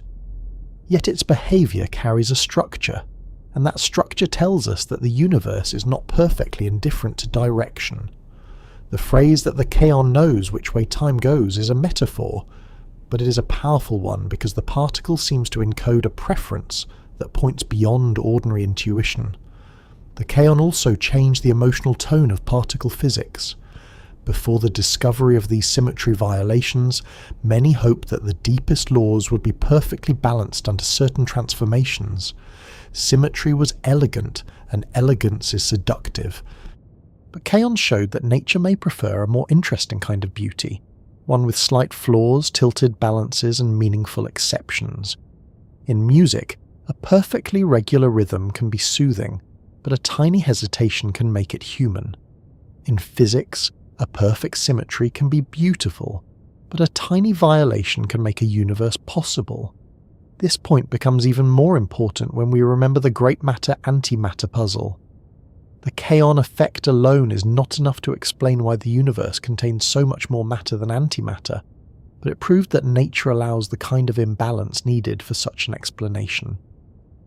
Before kaons revealed matter-antimatter asymmetry in a concrete way, the idea that the universe could prefer matter over antimatter was harder to ground experimentally. After kaons, physicists knew that the door was open. The universe was not perfectly symmetrical in that respect. It could lean, and what a delicate lean it is. If the early universe had leaned only slightly differently, the cosmos might not have become the place we know. Too much symmetry could have erased the material world. Too much imbalance of another kind might have led to a very different cosmos. The kaon does not tell the whole story, but it offers a first hint that small differences at the particle level can echo into cosmic consequences. That is one of the wonders of physics. A tiny rare decay in a laboratory can connect to the existence of stars. A particle that lives for a fraction of a moment can speak to why there is something instead of almost nothing. The kaon is not quite like other particles because it is both a particle and a question. It asks what matter is when antimatter is bound inside the same object. It asks what identity means when a neutral particle can mix with its antiparticle. It asks what symmetry means when a rare decay breaks a beautiful expectation. It asks what time means when the microscopic laws themselves show a preference that cannot be explained merely by everyday disorder. Each answer leads to another question, and the kaon remains there, small but persistent, like a candle flame in a room full of mirrors. It is easy to overlook such a particle because it does not appear in ordinary conversation. People speak of electrons, atoms, photons, maybe even quarks. But kaons tend to stay in the quieter corners of science. They do not power light bulbs directly. They do not sit in chemistry sets. They are not usually invoked when someone is trying to explain why their toast burned. Yet they help change our understanding of reality in a way that few particles have. Fame in physics is not always given to the most revealing objects. Sometimes the most important messengers are the ones that arrive briefly, leave almost no trace to the senses, and require a patient mind to hear them. A kaon is also special because it belongs to a family of particles that taught physicists how much was hidden beneath the first simple atomic model. Once, matter seemed to consist of protons, neutrons, and electrons. Then the particle zoo appeared. Then the quark model brought order. The kaon helped lead that transition because its strangeness demanded explanation. It was part of the evidence that particles could be grouped by deeper internal ingredients and symmetries. Without strange particles, the path to the quark model would have looked different. The kaon was one of the stepping stones from confusion to structure. Still, it resists becoming ordinary even after we classify it. Calling it a meson made from a quark and an antiquark is correct, but it does not exhaust the mystery. Naming the strange quark helps, but it does not erase the surprise. Explaining neutral kaon mixing gives us language, but the behaviour remains wonderfully unlike anything in daily experience. The kaon is understood in the scientific sense, yet it continues to feel strange in the human sense. That is not a failure of understanding. It is a reminder that understanding does not always make nature feel familiar. Sometimes it makes the unfamiliar clearer. Think again of the neutral kaon. It is born with one identity, but the quantum state evolves. It is not simply one little object carrying a passport. It is part of a two-state system, linked with its antimatter counterpart. Some combinations decay quickly, some linger longer. Rare decays reveal violations of expected symmetry. This is not how chairs behave. It is not how raindrops behave. It is not even how planets behave. The kaon belongs to a domain where being, becoming, and measuring are bound together in a way that everyday language can only approach carefully. And that is why this part of the story matters before we move to the kaon's changing identity more directly. We need to feel how unusual the particle already is. Its strangeness is not just a name. Its instability is not just an inconvenience. Its connection to antimatter is not just a technical detail. Its neutral form is not just a quiet version of the charged one. All of these features prepare the ground for the deeper mystery. The kaon is special because it does not merely exist and decay. It evolves between related identities, and that evolution makes it possible to test whether the universe respects symmetries we once believed were unbreakable. So if the atom was the quiet room, and the collision was the moment the door opened, the kaon is the visitor who enters carrying more history than expected. It brings with it the strong force that created it, the weak force that will transform it, the strange quark that gives it its unusual character, and the antimatter relationship that makes its identity delicate. It does not stay long, but while it is here, it lets physicists ask questions that ordinary matter keeps hidden. Questions about mirrors, questions about balance, questions about why matter survived, questions about time. As we follow the kaon further, the next step is not simply to watch it decay, but to watch how its identity behaves before it decays. This is where the neutral kaon becomes one of the most remarkable particles ever studied. It can begin as one thing and later be detected as its opposite. It can be described through mixtures that live for different lengths of time. It can carry within its brief existence a kind of quantum uncertainty about what name it should answer to. And from that delicate shifting identity, The path leads toward the first crack in a mirror that physicists once thought nature would never break. The neutral kaon is where the story begins to feel almost as though nature has loosened one of the ordinary knots of identity. In daily life, identity is usually treated as something steady. A cup remains a cup while it sits on the table. A key remains a key even when it is hiding in the one pocket you already checked. A person may change their mind, grow older, learn new things, or decide that tonight is finally the night to organise a drawer, but we still think of them as the same person moving through time. The world lets objects keep their names from one moment to the next. That is part of what makes ordinary experience feel stable. The neutral kaon does not quite offer us that comfort. It is not content to be one thing. In the simple way a stone or chair seems to be one thing, it belongs to quantum mechanics, where identity can be a relationship between possibilities rather than a single fixed label. A neutral kaon can be created with one internal arrangement of quark and antiquark, and later it can behave as though it has become its antimatter partner. Then, under the right description, that partner can shift back again. It is not changing like a caterpillar becoming a butterfly, or like water freezing into ice. It is doing something quieter and stranger. It is evolving through a quantum mixture, where the boundary between particle and antiparticle becomes blurred. To see why this is so unusual, remember what a neutral kaon is made from. One version contains a down quark and a strange antiquark. Its antimatter partner contains a strange quark and a down antiquark. Both have no overall electric charge, which is why they are neutral, but they are not the same object. Their inner ingredients are reversed in the matter-antimatter sense. In ordinary thinking, we might expect them to remain separate. One is the kaon, the other is the anti-kaon. Two different names, two different identities, very tidy, very sensible. And as quantum physics often likes to remind us, not quite what happens. The weak interaction allows the neutral kaon and its antimatter partner to mix. This means that a particle born as one form does not have to remain purely that form until it decays. As time passes, the quantum state changes. The particle can develop a chance of being detected as the other form. It is as if nature writes the kaon's identity in pencil rather than ink, and the writing shifts while the particle travels. Not because the particle is confused, and not because the experimenter has made a mistake, but because the laws governing the particle allow its identity to evolve. This is called oscillation, though we should not picture it as a tiny object swinging back and forth like a pendulum. A pendulum moves through space. It has a visible rhythm. You can imagine it crossing from one side to the other in a graceful arc. The kaon's oscillation is not like that. It is a change in the balance of quantum possibilities. The particle is described by a state that contains some amount of kaon and some amount of anti-kaon, and that balance changes with time. When scientists measure the decay products or interactions, they can infer which identity has appeared. The transformation is not seen as a little costume change, it is reconstructed through evidence. This might sound delicate, and it is.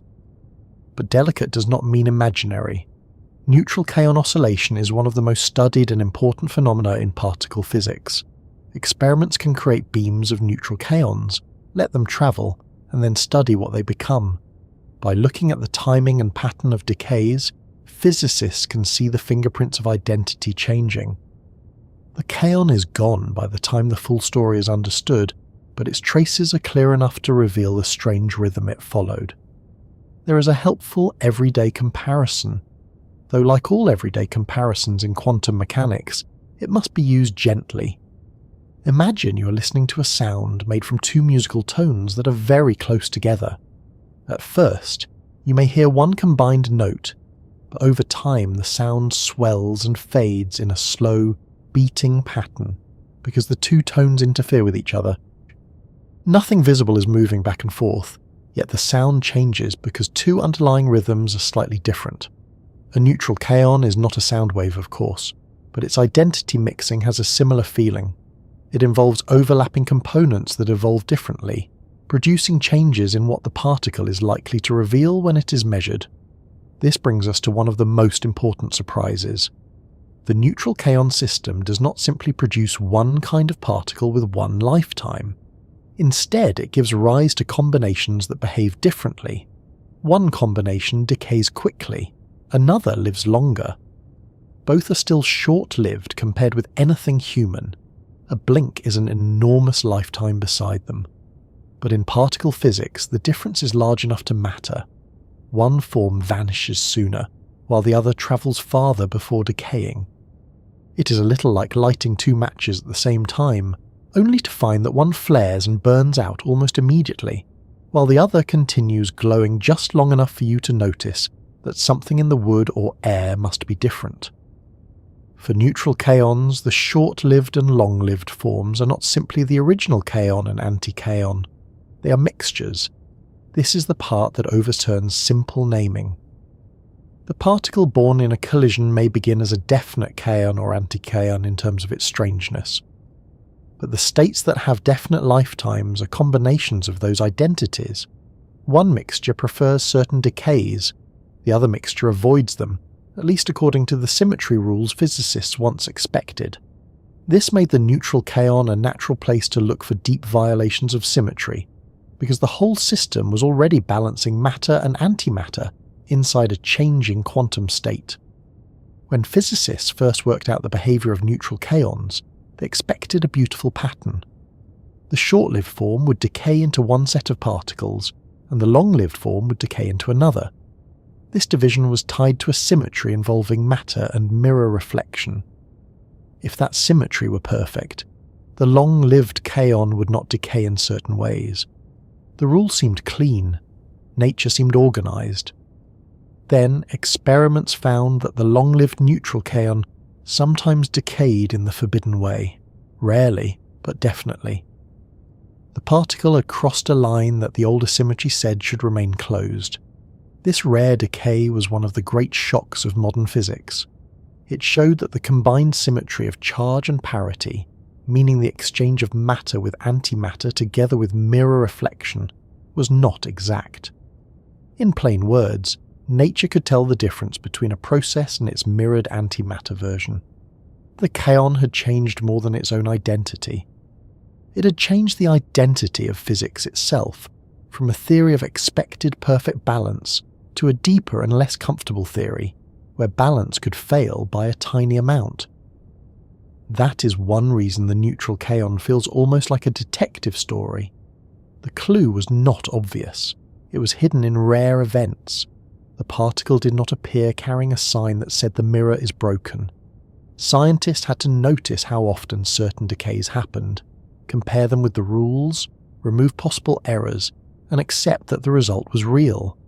In a noisy world, a small signal can be easy to miss, but when the signal is confirmed, it can become louder than anything else in the room. The identity-changing behavior of the kaon made that discovery possible.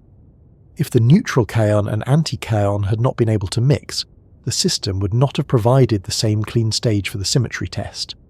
The particle had to be unstable, neutral, strange, and connected to its antiparticle in just the right way. It had to live long enough to be studied, but not so long that its transformation was hidden. It had to decay in ways that could be counted. It had to belong to the weak interaction, where nature is willing to make changes that the strong force does not. The kaon was not designed for human understanding, of course, but it turned out to be almost perfectly suited for revealing a hidden imperfection in the universe. There is another layer here that brings us closer to time. In physics, certain symmetries are linked. If the combined matter and mirror symmetry is violated, and if a deeper combined rule involving charge, parity and time still holds as modern physics expects, then time reversal symmetry must also be violated. That sentence can sound heavy, so let's slow it down. The universe seems to follow a very deep rule that says if you change particles into antiparticles, reflect space like a mirror, and reverse the direction of time, the laws remain balanced overall. If experiments show that the first two parts do not balance perfectly, then the third part, time reversal, must also be involved. The bookkeeping of reality demands it. The kaon, by showing that matter and mirror symmetry could fail, pointed toward the possibility that time itself is not treated the same forward and backward at the particle level. This is different from the everyday arrow of time. We already know that eggs break and do not unbreak, that candles burn down and do not rebuild their wax, that yesterday stays behind us. But those examples involve huge numbers of particles and the growth of disorder. The kaon points to something more microscopic. It suggests that even in a clean particle system, before we speak of messy rooms or cooling tea, nature can contain a small preference between a process and its reverse. The particle does not know this in the human sense. It has no memory, no awareness, no little diary of where it has been. But its changing identity carries a trace of a directional rule. The phrase changing identity can make the kaon sound almost alive, and that is not what physics means. There is no intention, there is no choice. Quantum evolution is governed by precise laws and probabilities, but the metaphor is useful because it captures the strangeness of the situation. A neutral kaon is not locked into one label. It evolves through a mixture of labels, and the way it evolves reveals differences that matter. It is a particle whose identity is not a static noun but a process. That idea is worth keeping. A kaon is not fully understood by listing what it is made of. Its ingredients matter, but its behaviour over time matters just as much. A down quark and a strange antiquark tell you one part of the story. The ability to mix with the antimatter partner tells you another. The short-lived and long-lived combinations tell you another. The rare symmetry violating decay tells you something deeper still. The kaon is not merely a thing, it is a sequence of possibilities, and that sequence is where its secret lies. This is one of the gentle lessons particle physics offers if we listen without rushing. The smallest parts of nature are not always best imagined as tiny, permanent objects. They are often better understood as patterns that can appear, evolve, interact, and disappear. The kaon is a pattern with a strange quark ingredient, a matter-antimatter relationship, and a weak interaction pathway that lets it transform. Its identity is measured not only by what it contains, but by how it changes. It is, in a very literal scientific sense, a particle of becoming. The neutral kaon system also shows why measurement in quantum physics is not just a passive act of looking.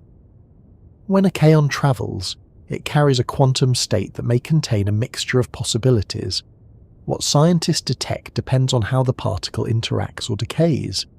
The detector does not see a tiny label floating beside it. It sees outcomes. From those outcomes, the prior state is reconstructed. This is why particle physics often feels like solving a mystery from footprints, ashes, echoes, and fragments. The thing itself is brief.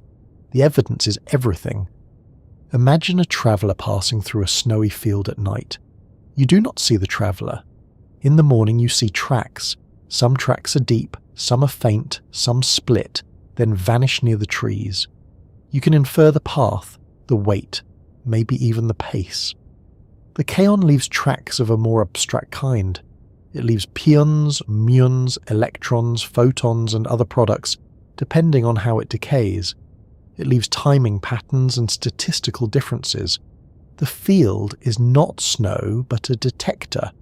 The footprints are not boots, but signals. Yet the principle is familiar. We know what happened because something changed and left evidence behind.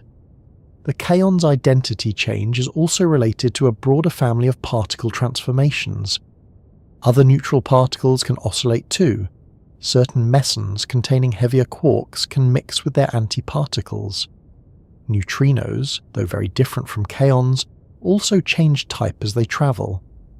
This tells us that identity in the quantum world is often more flexible than everyday categories suggest. Nature does not always put particles into boxes and leave them there. Sometimes the boxes overlap. Sometimes the labels are connected through hidden rhythms. Sometimes a particle created in one form is later detected in another, not because anything went wrong, but because that is what the rules allow. Still, the kaon was historically special because it revealed this kind of behaviour early and dramatically. It became a place where theoretical ideas and experimental surprises met. The particle zoo was confusing. Strangeness helped organise it. The quark model explained its ingredients. Neutral kaon mixing explained its identity changes. Symmetry violation in kaon decays shattered a major expectation. Step by step, the kaon led physicists through doors they had not known were there. There is a soft irony in calling the world inside the atom quiet. It is quiet to us because we cannot hear it directly. But beneath that silence, neutral kaons can change identity in time so short that language nearly gives up. They are born, mix, decay, and vanish before a human nerve signal has even begun to feel slow. Yet we can know them, not by seeing them in the ordinary way, but by building instruments sensitive enough to catch the pattern of their leaving. Human beings made from ordinary matter have learned to read messages from particles that ordinary matter does not contain. That is a strange and lovely achievement, even if the kaon itself remains completely unimpressed. The kaon also invites us to think differently about opposites. Matter and antimatter sound like perfect opposites, and in many ways they are. They have matching masses and opposite charges or quantum properties, but the neutral kaon shows that opposites can be linked, mixed, and compared in ways that reveal asymmetry. It is not enough to say this is matter and that is antimatter. We have to ask how each evolves, how each decays, and whether the rates and probabilities match when the processes are mirrored.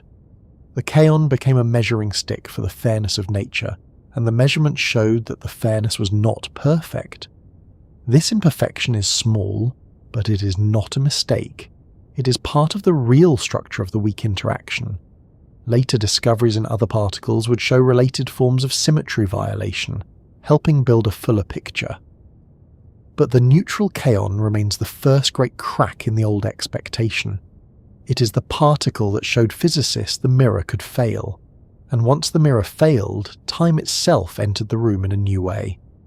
If a kaon can change into an anti-kaon, and if the rates of certain transformations differ from their reversed partners, then the particle becomes a laboratory for the arrow of time, not the arrow built from memory and entropy, but the arrow built from fundamental interaction. Experiments later tested time reversal violation directly using neutral kaon systems, confirming that the process from one identity to another is not exactly balanced with the reverse process. This is why the kaon can be described, carefully and metaphorically, as the particle that knows which way time goes. It does not know, but its behaviour points. At this point, it may help to return briefly to the feeling of ordinary time.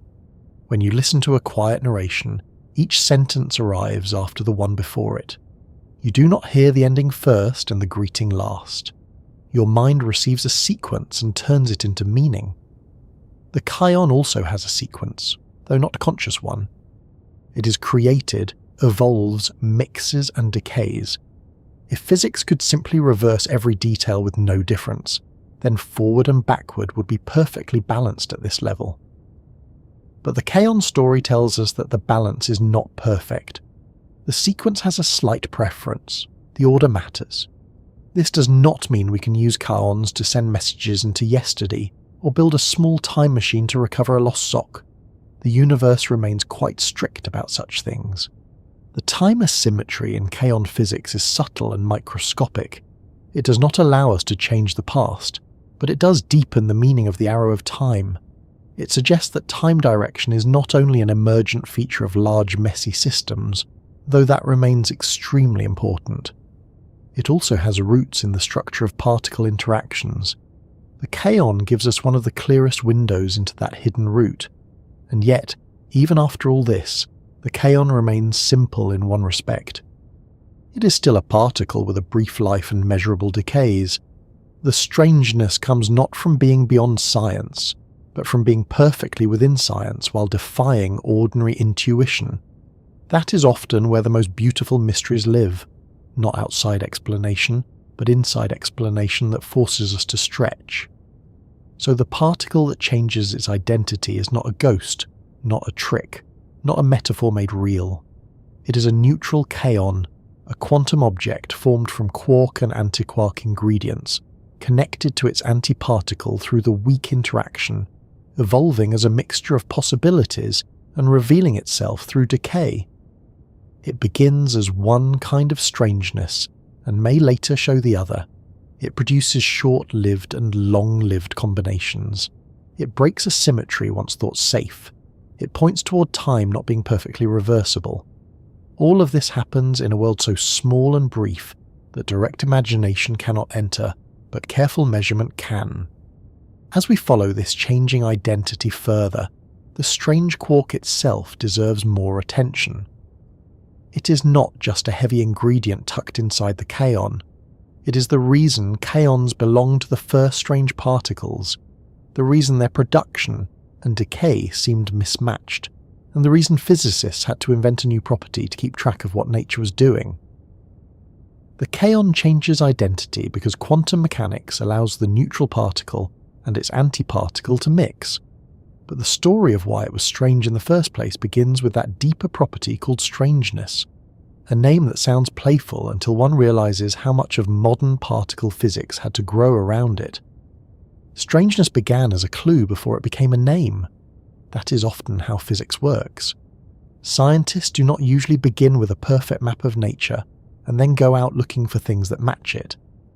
More often, nature leaves a strange mark in the data, a track that bends the wrong way, a particle that lives too long, a decay that happens too rarely, or a pattern that seems to be following rules nobody has written down yet.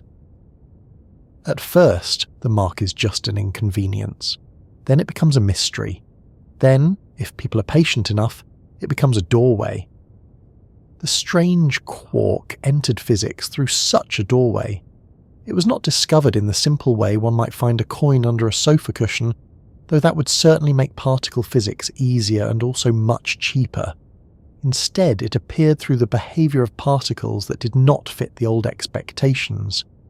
These particles were created readily in high-energy collisions, as if the strong force had no objection to bringing them into the world. But once created, they refused to disappear as quickly as the strong force would normally allow. They lingered, at least by the standards of the subatomic world. Human beings would not call that lingering, because their lives were still far shorter than a blink. But to physicists watching particle lifetimes, the delay was unmistakable. That mismatch was the beginning of strangeness. A particle could be born through a fast interaction, then decay through a slower one. It was like watching someone sprint into a room and then leave on tiptoe. Something about the particle was being protected in one kind of process, but allowed to change in another. The old particle picture needed a new kind of accounting. Physicists introduced the idea of a property called strangeness to keep track of what was happening. Strange particles carried this property. Strong interactions preserved it. Weak interactions could change it. This simple idea gave order to a growing collection of puzzling particles. The strange quark is the deeper ingredient behind that property. In the quark model, the particles that once seemed strange were understood as containing strange quarks or strange antiquarks. A kaon is one of the most important examples. It contains one strange ingredient joined with another quark or antiquark partner. This is why the kaon belongs to the family of strange particles. Its strangeness is not a mood. It is not a personality trait. It is not the particle equivalent of wearing odd socks to a formal dinner. It comes from the identity of one of its inner quark ingredients, and that ingredient changes the way the particle behaves. The ordinary matter around us is mostly made from up and down quarks, along with electrons. Protons and neutrons, the core particles inside atomic nuclei, are built from up and down quarks. These are the lightest quarks and the ones nature uses for the stable matter of stars, planets, oceans, and sleepy listeners. The strange quark is heavier. It does not usually appear in the stable atoms of everyday life. You do not find strange quarks quietly helping build your chair or your cup of tea. To make particles containing strange quarks, nature usually needs higher energy conditions, the kind found in cosmic ray collisions, particle accelerators, and certain violent astrophysical environments. That already makes strangeness feel like something from beneath the ordinary surface. The world we touch does not need strange quarks to stay assembled, but the deeper universe includes them. They are part of the full family of quarks, part of the broader set of possibilities that appear when enough energy is available. In this sense, strange quarks are like words in a language that ordinary matter rarely speaks. They are real words, important words, but not usually needed for everyday conversation. Then, in a high-energy collision, the language expands, and suddenly the strange words appear. When strange particles were first discovered, physicists noticed that they often seemed to be produced in pairs. This was another important clue. If strangeness is conserved in strong interactions, then creating one strange particle alone would leave the balance wrong. Nature seemed to require that strangeness be balanced overall when particles were produced by the strong force, so a strange particle might be created alongside another particle, carrying the opposite kind of strangeness.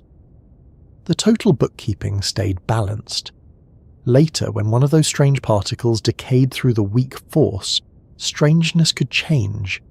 The particle could become lighter particles that did not carry the same strange property. This is a subtle but powerful idea.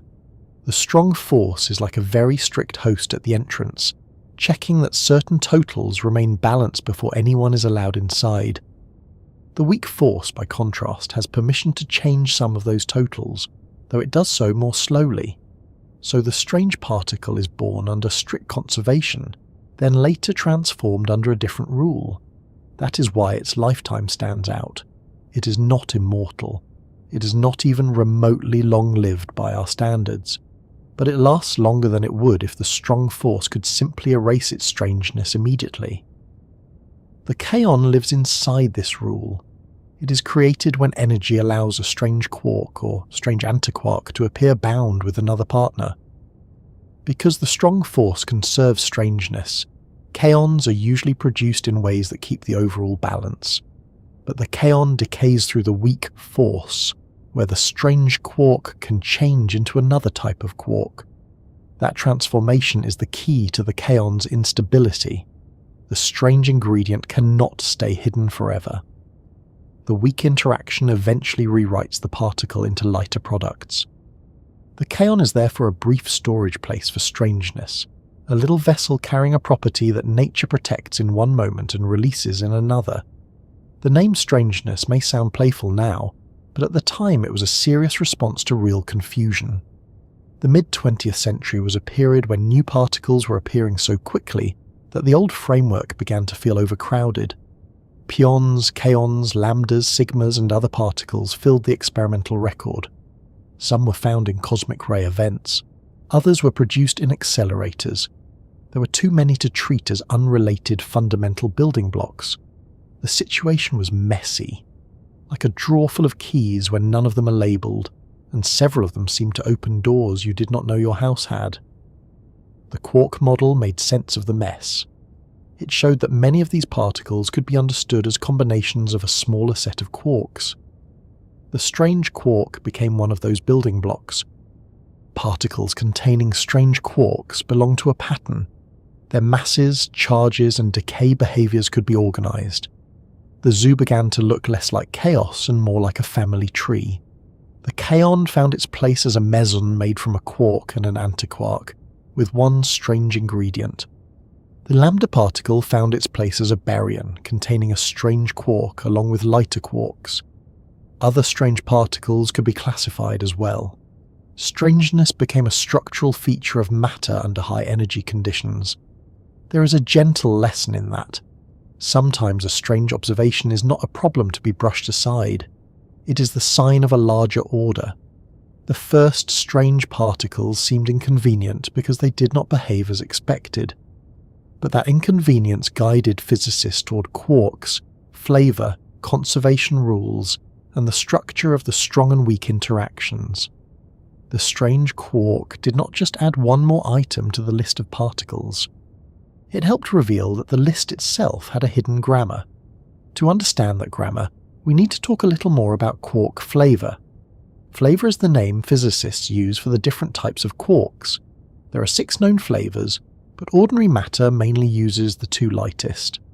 The strange quark is the next one up in this family, heavier than the up and down quarks, but still far lighter than the heavier quarks that appear only in very energetic processes. The strange quark is heavy enough to make strange particles noticeably different from particles made only of up and down quarks. It is also light enough that strange particles can be produced relatively often in experiments. That makes kaons especially useful. They are not part of everyday matter, but they are accessible to study. They are exotic without being hopelessly remote. This balance is important. If strange quarks were much harder to produce, kaons might have remained rare curiosities. If they behaved exactly like up and down quarks, they would not have revealed such distinctive patterns. Instead, they occupy a fortunate middle ground. They can be created in large numbers in accelerators. They live long enough to leave measurable traces. Their decays are rich enough to test subtle features of the weak interaction. And because neutral kaons can mix with their antiparticles, they provide one of the clearest windows into symmetry violation. The strange quark is not merely a heavier cousin. It is the ingredient that makes the kaon a uniquely sensitive messenger. The weak force is essential here because it can change quark flavor. In a kaon decay, the strange quark or strange antiquark can transform through the weak interaction, leading to lighter particles. This is very different from the strong force, which binds quarks but does not change their flavor in the same way. The strong force is like the rope holding the dancers together. The weak force changes who the dancers are. It is quieter, slower, and stranger in its own way. It reaches into the identity of a particle and allows one quark flavor to become another. Without the weak force, kaons would not decay as they do. Without strangeness, their decays would not have been so revealing. This is one reason the kaon story is such a good path into the deeper structure of physics. It shows that particles are not defined only by mass and charge. They are defined by what interactions can do to them. A strange quark inside a kaon is not just heavier than a down quark. It belongs to a different flavor category, and that flavor determines which transformations are allowed and which are suppressed. The particle carries a hidden label, and nature reads that label differently depending on which force is acting. The word hidden is important, but not because strangeness is mystical. It is hidden from ordinary senses. You cannot look at a kaon with your eyes and see strangeness. You cannot touch a strange quark. You cannot hold it apart from other quarks. But strangeness is not imaginary. It shows up in patterns of production and decay. It is measured through consequences. Many of the deepest properties in physics work this way. Electric charge cannot be seen directly either, but its effects are everywhere. Spin is not ordinary spinning, yet it shapes magnetic behavior and quantum states. Strangeness is another such property, visible only through what it allows, forbids, and changes. The kaon carries this hidden property into the world for a moment. When a kaon is created, its strange ingredient gives it a kind of protected identity. Strong interactions respect that identity. Weak interactions can transform it. This creates the unusual lifetime and decay patterns that first made strange particles stand out. But in neutral kaons, the story goes further. Because the neutral kaon and its antimatter partner have related strange contents, the weak interaction can connect them. Strangeness is not merely present. It becomes part of a changing identity, part of the oscillation between kaon and anti-kaon. This is where strangeness begins to touch the mystery of time. A neutral kaon can start with one strangeness identity and later appear with the opposite one. Scientists can study how this transformation happens and compare it with the reverse. If nature treated everything with perfect balance, these transformations would obey exact symmetries. But kaon experiments showed that the balance is not perfect. The same particle family that was strange because of its production and decay became the particle family that revealed a deeper asymmetry between matter and antimatter, and eventually a link to time reversal. the strange quark helped open the door to one of the most profound questions in physics. There is a remarkable chain of ideas here. A heavier quark appears in short-lived particles. Those particles behave oddly because their creation and decay are governed by different rules. Physicists name a new property to explain the odd behavior. That property becomes part of a quark classification system. Kaons carrying that strange property become tools for studying neutral particle mixing. That mixing reveals that a cherished symmetry is slightly broken. That broken symmetry points toward the direction of time at the particle level. The chain begins with a strange lifetime and ends with the arrow of time. It is hard not to admire the patience of the universe in setting that up. The strange quark also reminds us that the world of particles is layered by energy. At low energies, ordinary matter seems to need only electrons, up quarks, and down quarks. Raise the energy, and heavier possibilities appear. Strange quarks, charm quarks, bottom quarks, top quarks, along with their antiquarks and the particles they form. These heavier ingredients do not build stable, everyday matter, but they are part of the full structure of the standard model. They show that ordinary matter is only the visible shoreline of a much larger sea. The Kaon is one of the first steps away from that shore. This larger sea is not random. Quarks come in families. They interact through the strong, weak, and electromagnetic forces according to precise patterns. They are affected by conservation laws, symmetries, and symmetry violations. The strange quark helped reveal that the family structure is not decorative. It matters. The fact that there are different quark flavors, and that the weak interaction can mix and transform them, is central to the way matter behaves. It is also central to why matter and antimatter are not perfect twins in every process. If that sounds like a lot of meaning to place on one kind of quark, remember that small ingredients can have enormous consequences. A tiny amount of yeast changes bread. A small amount of salt changes soup. A single missing screw can turn a quiet chair into a sudden physics demonstration. In particle physics, a slightly heavier quark with special transformation rules can change the behavior of an entire particle, and an entire particle, studied carefully enough, can change our understanding of time. The Kaon was one of the first particles where this became clear. Its strangeness made it unusual. Its neutral form made it subtle. Its weak decays made it revealing.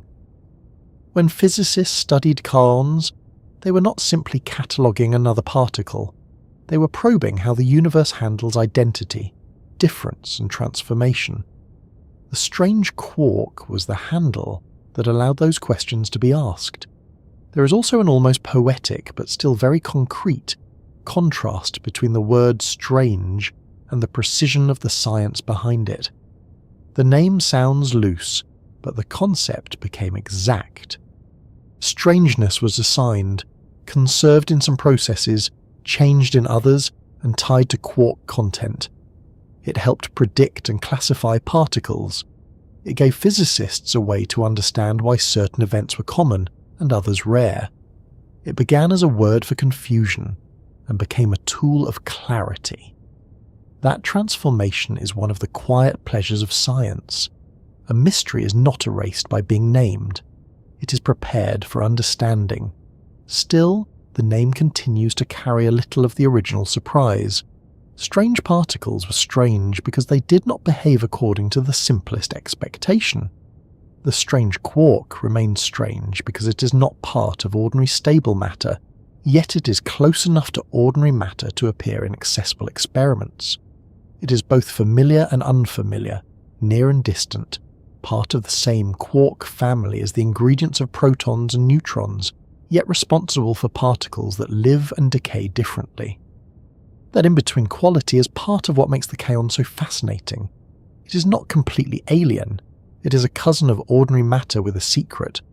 The secret is not only that the Kaon contains strangeness, but that strangeness lets the particle participate in processes where symmetry can be tested with great care. In a charged kaon, the strange ingredient affects its decay channels and lifetime. In a neutral kaon, it allows the particle and antiparticle identities to be distinguished and yet mixed. This is a rare gift to experiment. The system has just enough complexity to reveal deep physics, but enough order to be understood. Nature often hides its best clues in systems like that, neither too simple nor too messy. When a neutral kaon changes into its anti-kaon, the strangeness identity is part of what has changed. What began with one arrangement of strange and non-strange ingredients can become the opposite arrangement. The weak interaction mediates this transformation. The process is not like a visible rotation or a mechanical exchange, it is quantum evolution.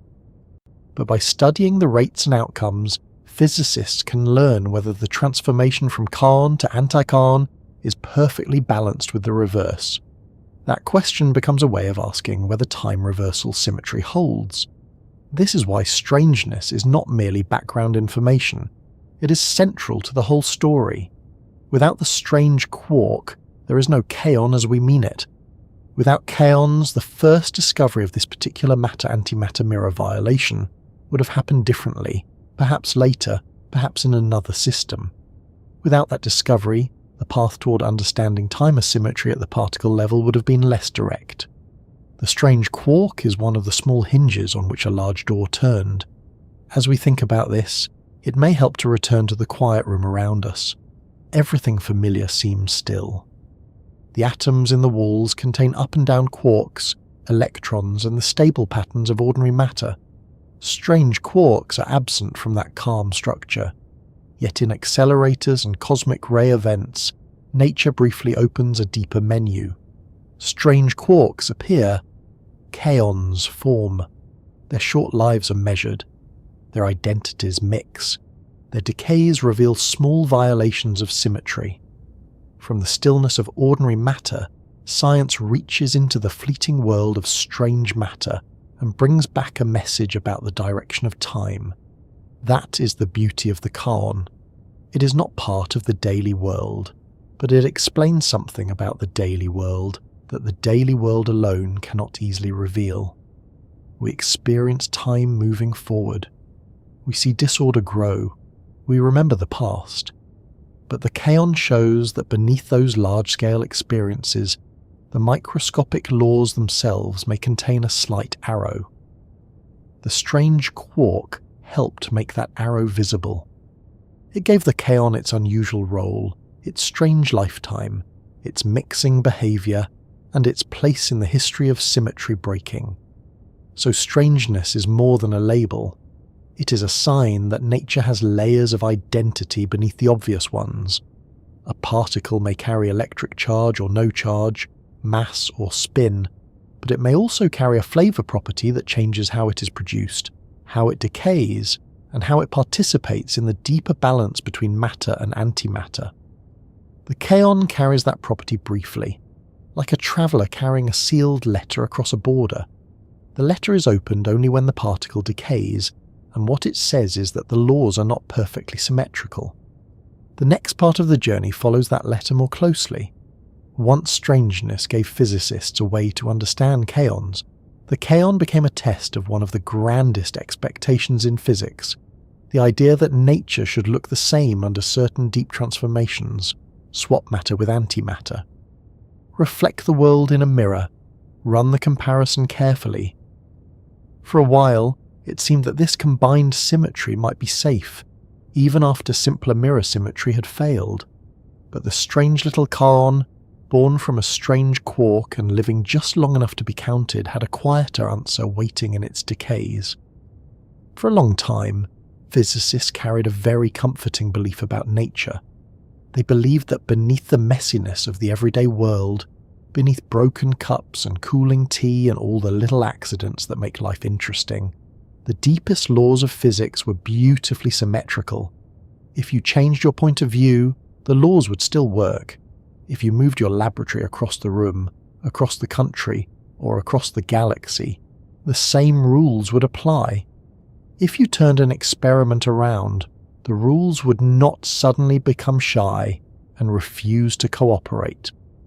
This idea of symmetry became one of the great guiding lights of modern physics, a quiet promise that the universe, no matter how strange it became, still respected certain balances. Symmetry is easy to feel before it is easy to define. Look at a round ball and turn it in your hand. It still looks like the same ball.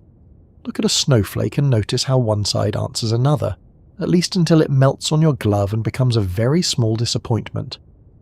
Look in a mirror and raise your right hand. The person in the mirror raises what appears to be the left. The reflection is reversed, but it still feels familiar. We are used to the idea that mirrors preserve something. They change left and right, but they do not turn a person into a tree or a teacup into a comet. A mirror world seems different and yet recognizable. Physicists once hoped that the particle world would behave in a similar way. If the laws of nature were reflected in a mirror, perhaps everything would still work. This mirror symmetry is called parity. It means, very roughly, that a process should be just as physically possible in its mirror-reversed form as in its original form. If a particle interaction happens one way, then the reflected version should also be allowed by the same rules. For a long time, this seemed so reasonable that many people simply assumed it must be true. After all, why would the universe care about left and right? Left and right seem like human labels, the kind of thing that depends on where you stand and which hand you use to hold your spoon. But the weak force had other ideas. The weak force, which is responsible for certain forms of radioactive decay and for changing quark flavors, turned out not to respect mirror symmetry by itself. Nature can tell left from right in weak interactions. That was a shock. It was like discovering that a mirror reflection of a physical process was not always a valid version of the same process. The universe had a handedness. It preferred one orientation in certain tiny transformations. A mirror was not always enough to preserve the law. This discovery was already unsettling, but physicists still had a possible rescue. Perhaps mirror symmetry alone could fail, but if you also swapped matter for antimatter, the balance might return. This second transformation is called charge conjugation, though in a gentle story we can simply think of it as replacing particles with their antiparticles. An electron becomes a positron. A quark becomes an antiquark. Matter becomes antimatter. If mirror reflection alone was broken, maybe matter-antimatter exchange together with mirror reflection would restore the deeper symmetry.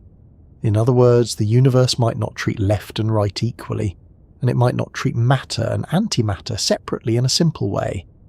But perhaps a mirrored antimatter version of a process would still behave exactly like the original. That combined idea was elegant. It felt like a repaired mirror. If the ordinary mirror cracked, perhaps the antimatter mirror would make the image whole again.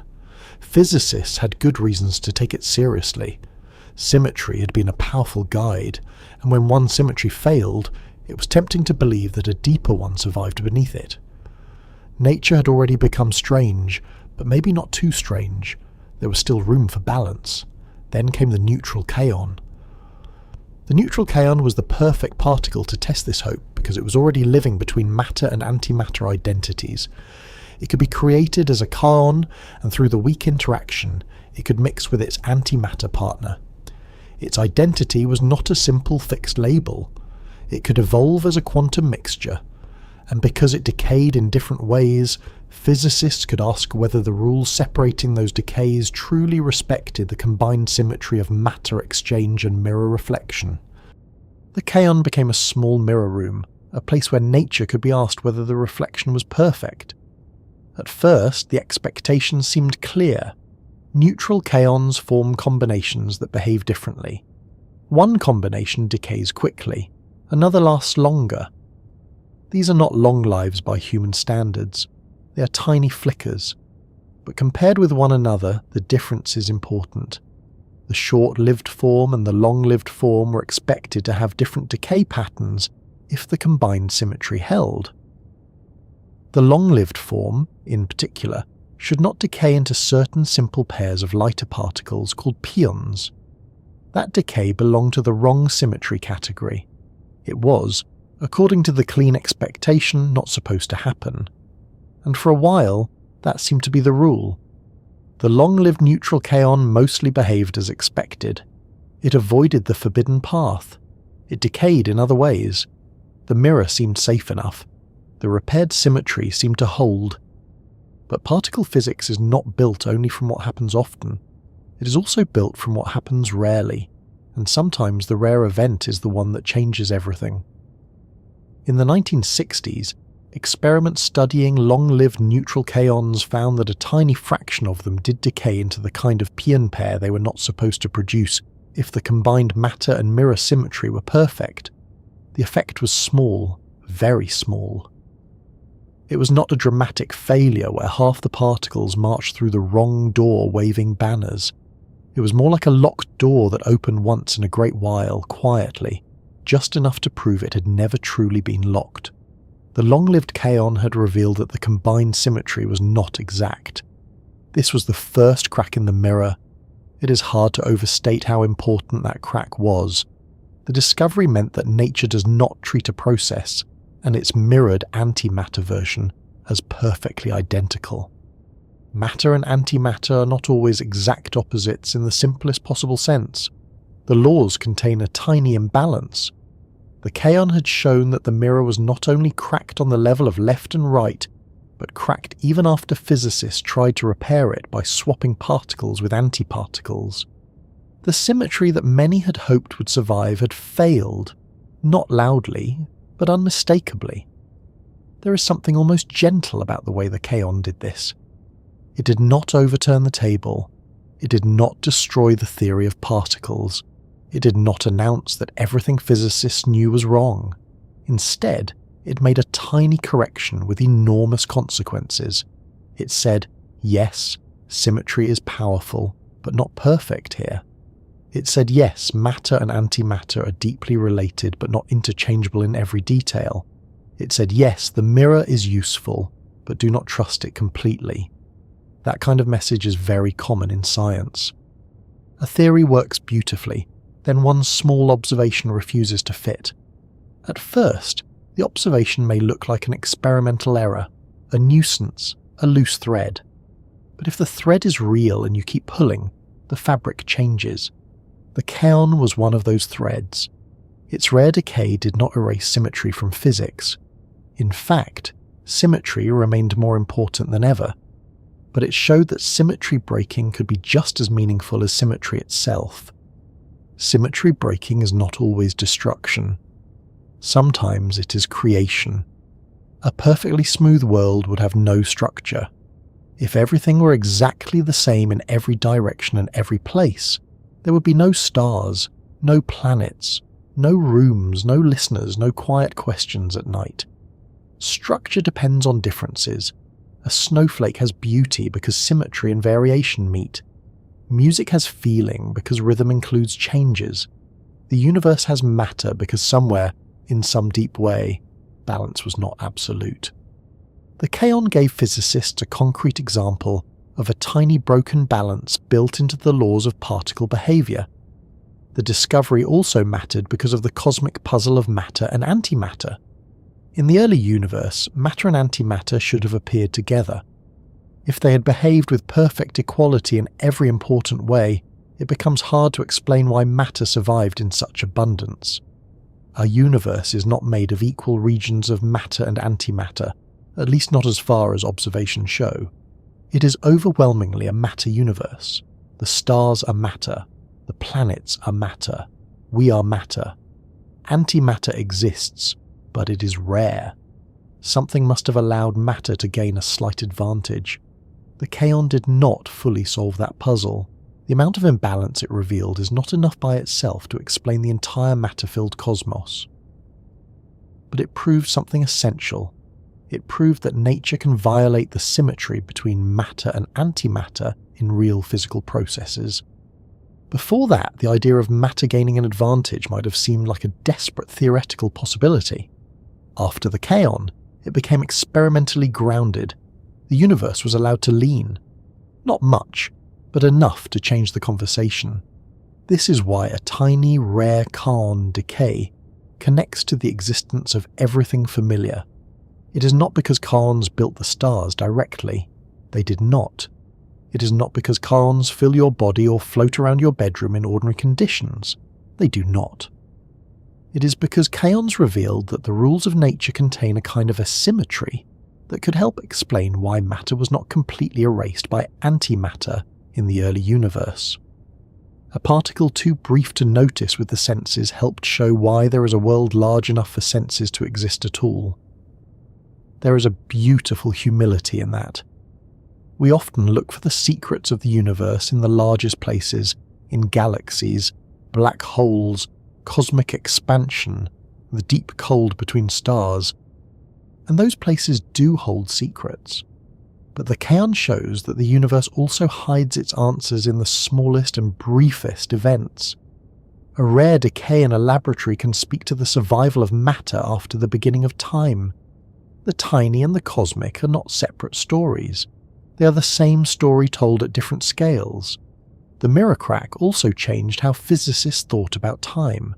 The combined matter and mirror symmetry had failed, but there is another deeper symmetry that modern physics expects to hold. It involves changing particles into antiparticles, reflecting space, and reversing time altogether. When all three transformations are taken as a package, the laws are expected to remain consistent. This is one of the deepest principles in quantum field theory. So if the matter and mirror part fails, then the time part cannot be completely innocent. To keep the full balance, time reversal must also be involved. This is where the kaon begins to move from being the particle of strange identity to being the particle that points toward the direction of time. If nature treats the mirrored antimatter version of a process differently, and if the full transformation including time must preserve the deeper consistency, then the forward and backward versions of the process cannot be perfectly equivalent. The kaon is not just showing a crack in a mirror, it is showing a tilt in the arrow. At first, that may sound almost too subtle, and it is subtle. This is not time travel. This is not a machine sending messages into yesterday. This is not a particle remembering its childhood, mostly because particles do not have childhoods and would make very poor diary keepers. It is a statement about the laws. At the microscopic level, certain kaon processes reveal that reversing the direction of time would not produce an exactly equivalent process with the same probability. The difference is tiny but real. The arrow of time is not only a matter of broken eggs and cooling soup, it also appears in the fine structure of weak interactions. The kaon therefore sits at a remarkable crossing point. On one side is the everyday arrow of time, which comes from disorder increasing. On another side is the particle arrow, revealed through symmetry violation. These are not the same explanation, but they seem to point in the same direction. We live in a world where time moves forward in experience, where entropy grows, where memory points backward and anticipation points forward. And deep inside particle physics, the kaon whispers that the laws themselves may also contain a preference. The word whisper is appropriate because the effect is so small. If you watched ordinary matter, you would never notice it directly. The chair does not lean toward the future, because kaons have something to say. Your clock does not tick because neutral kaons decay in rare ways. Everyday time has its own large-scale explanation through thermodynamics. But physics becomes richer when different arrows align. The kaon does not replace the thermodynamic arrow. It adds another layer beneath it, a microscopic sign that time reversal is not always a perfect symmetry. There is another important point. The crack in the mirror did not mean the universe became lawless. Quite the opposite. Once the crack was found, physicists had to build better laws that included the crack as part of the structure. A broken symmetry is still a rule, if it breaks in a precise way. The kaon did not introduce chaos, it introduced a more accurate order. The rare decay could be measured, the asymmetry could be described. Later theories could include it. The universe remained intelligible, but less simple than before. That is often the pattern of progress. Science does not move only from ignorance to certainty. It moves from simple certainty to deeper uncertainty, then to a new kind of understanding. The mirror symmetry once seemed obvious, then it failed. The combined matter and mirror symmetry seemed like a rescue, Then the kaons showed that it too failed slightly. That could have felt like the loss of beauty, but instead it revealed a subtler beauty. Nature was not perfectly symmetrical. It was almost symmetrical, but with a tiny meaningful exception. Almost can be more interesting than perfect. Think of a perfectly mirrored room. Every object on one side has an exact partner on the other. At first it is impressive, but after a while it feels static. Now imagine one candle slightly out of place, one book turned the other way, one reflection that does not quite match. Suddenly the room has a story. The kaon was that misplaced candle. It showed that the universe was not a perfect mirror hall. Something had shifted. Something had chosen, not consciously, not intentionally, but physically, to differ by a tiny amount. This matters for antimatter because antimatter is not simply the mirror villain of matter. It is part of the same physical structure. Antiparticles are real partners with matching masses and opposite properties. In many processes, matter and antimatter behave in beautifully balanced ways.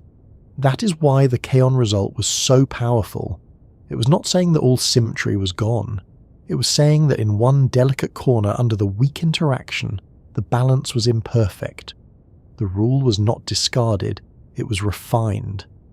Neutral kaons made this refinement visible because their own nature is tied to matter-antimatter comparison. A charged particle and its antiparticle can be compared too, but the neutral kaon system has that special ability to mix. The kaon and antikaon are distinct yet connected. They evolve into combinations with different lifetimes. They decay through weak processes where symmetry questions become sharp. The particle is like a laboratory built by nature, small enough to be fundamental, complex enough to be revealing, and strange enough to keep everyone awake. Unless, of course, the narration is doing its job properly.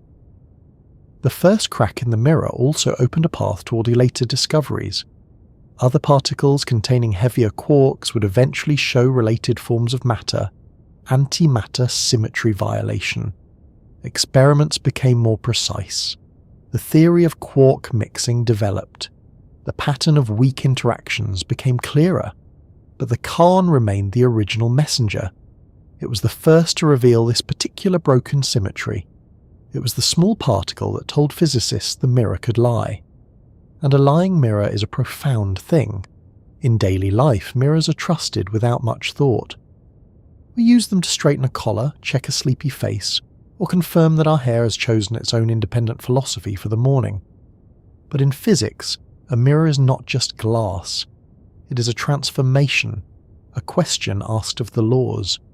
Would the same thing happen if left and right were reversed? Would the same thing happen if matter became antimatter? Would the same thing happen if time ran backward? The kaon answered, not always.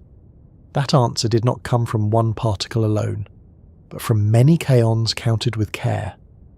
This is another quiet truth about the story. A single decay could be a fluke. A single event could be misread. But thousands upon thousands of events build a pattern. Particle physics often speaks through statistics. The universe gives individual outcomes, and scientists gather them until the hidden rule becomes visible. The kaon did not speak in a sentence. It spoke in numbers, rates, lifetimes, and rare appearances. The meaning emerged from patience. Patience is a fitting word here, because the kaon itself is not patient. It vanishes quickly. But human patience made its message last. Detectors were built, beams were controlled, backgrounds were studied, alternative explanations were tested. The rare decay was not accepted lightly. Science is careful with cracks in mirrors, because sometimes a crack is only a smudge. But this one remained. The reflection was truly imperfect. Once physicists accepted that, the kaon became more than a strange particle. It became evidence that reality has a handedness deeper than left and right, a preference deeper than simple matter, antimatter pairing, and a connection to the direction of time itself. It showed that the universe is not a perfectly balanced machine running with no bias at all. It contains small biases woven into the weak force, expressed through quark mixing, and visible in the decay of particles that live for only tiny fractions of a second. This can feel unsettling, but it can also feel strangely comforting. Perfect symmetry would be elegant, but perhaps too sterile. The universe we inhabit is rich because symmetry breaks, forces separated, matter survived, structures formed, particles decayed in ways that revealed hidden rules. We are here because the universe was not perfectly even in every respect. The kaons' tiny asymmetry is one example of a broader truth. Imperfection is not always a failure. Sometimes it is the opening through which existence enters. And so the neutral kaon, small and unstable, becomes a kind of guide through the broken mirror of nature. It begins as a strange particle with a flexible identity. It mixes with its antimatter counterpart. It forms short-lived and long-lived combinations. It decays mostly according to expected patterns, then rarely in a way that should have been forbidden by a perfect symmetry. That rare path cracks the mirror. Through the crack comes a new view of matter, antimatter, and time. The next step is to look through that crack more directly. If the kaon showed that the mirrored antimatter world is not exactly the same as our own, then what does that say about the forward and backward directions of time? How can a particle that lives for almost no time at all reveal that time itself has a preferred direction? The answer is not found in a clock, or in a calendar, or in the aging of stars.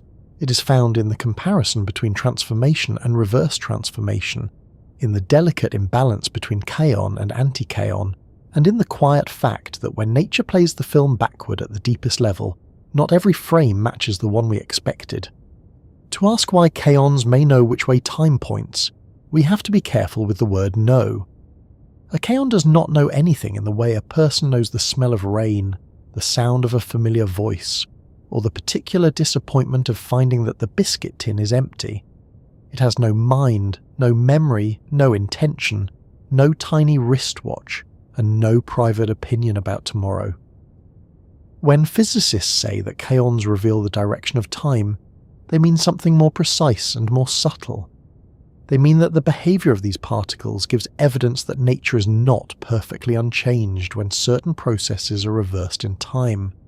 The kaon does not think about the arrow of time.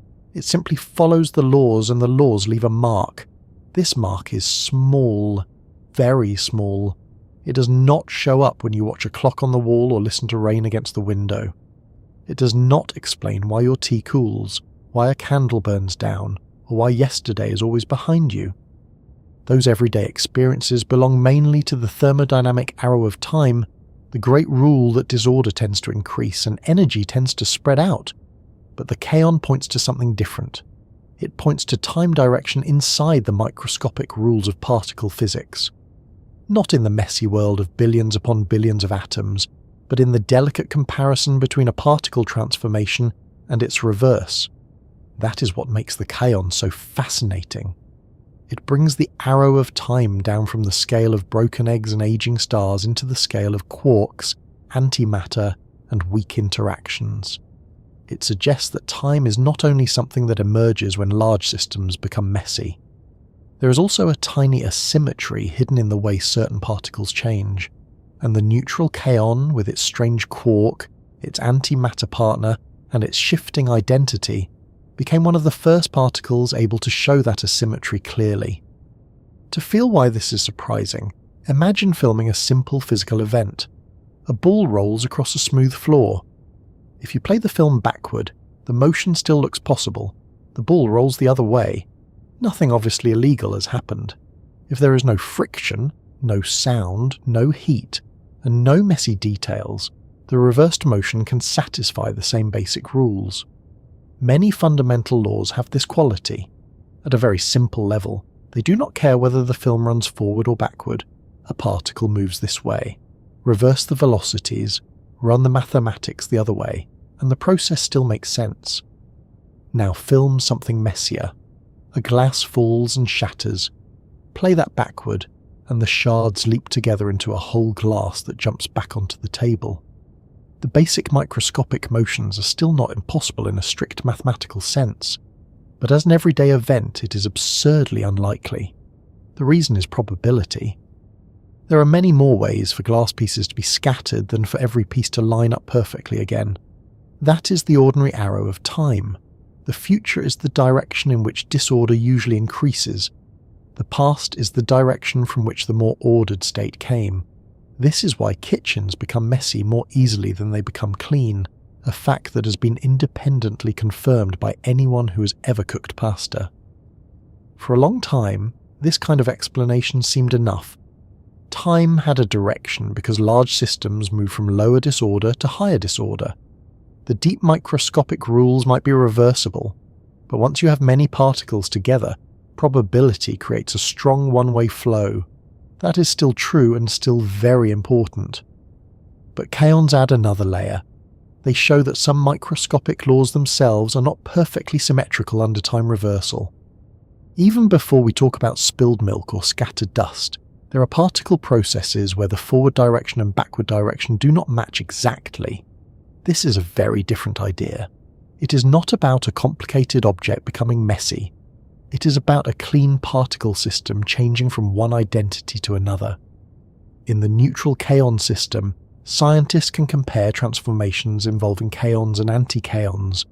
The neutral kaon can become its antimatter partner through quantum mixing. The reverse transformation can also be considered. If time reversal symmetry were perfect, then the probability of one transformation and the probability of the reverse transformation would match in the required way. The universe would not prefer one direction over the other. But experiments showed that the balance is not exact. This is the heart of the phrase that the Kaon knows which way time goes.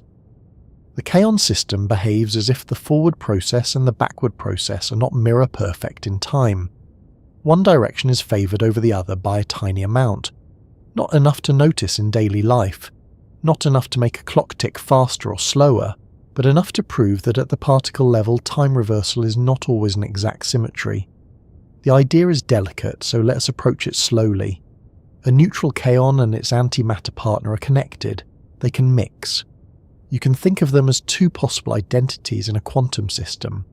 A kaon can evolve into an antikaon, and an antikaon can evolve into a kaon. These changes happen through the weak interaction, the same deep force that allows certain quark flavors to transform and certain unstable particles to decay. If everything were perfectly balanced under time reversal, the two directions of this identity change would behave as exact counterparts. But the kaon does not give perfect balance. The transformation rates differ slightly. The difference is tiny, but real. It was observed through careful experiments that compared how neutral kaons and antikaons changed over time. In the language of particle physics, this was a direct sign that time reversal symmetry is violated.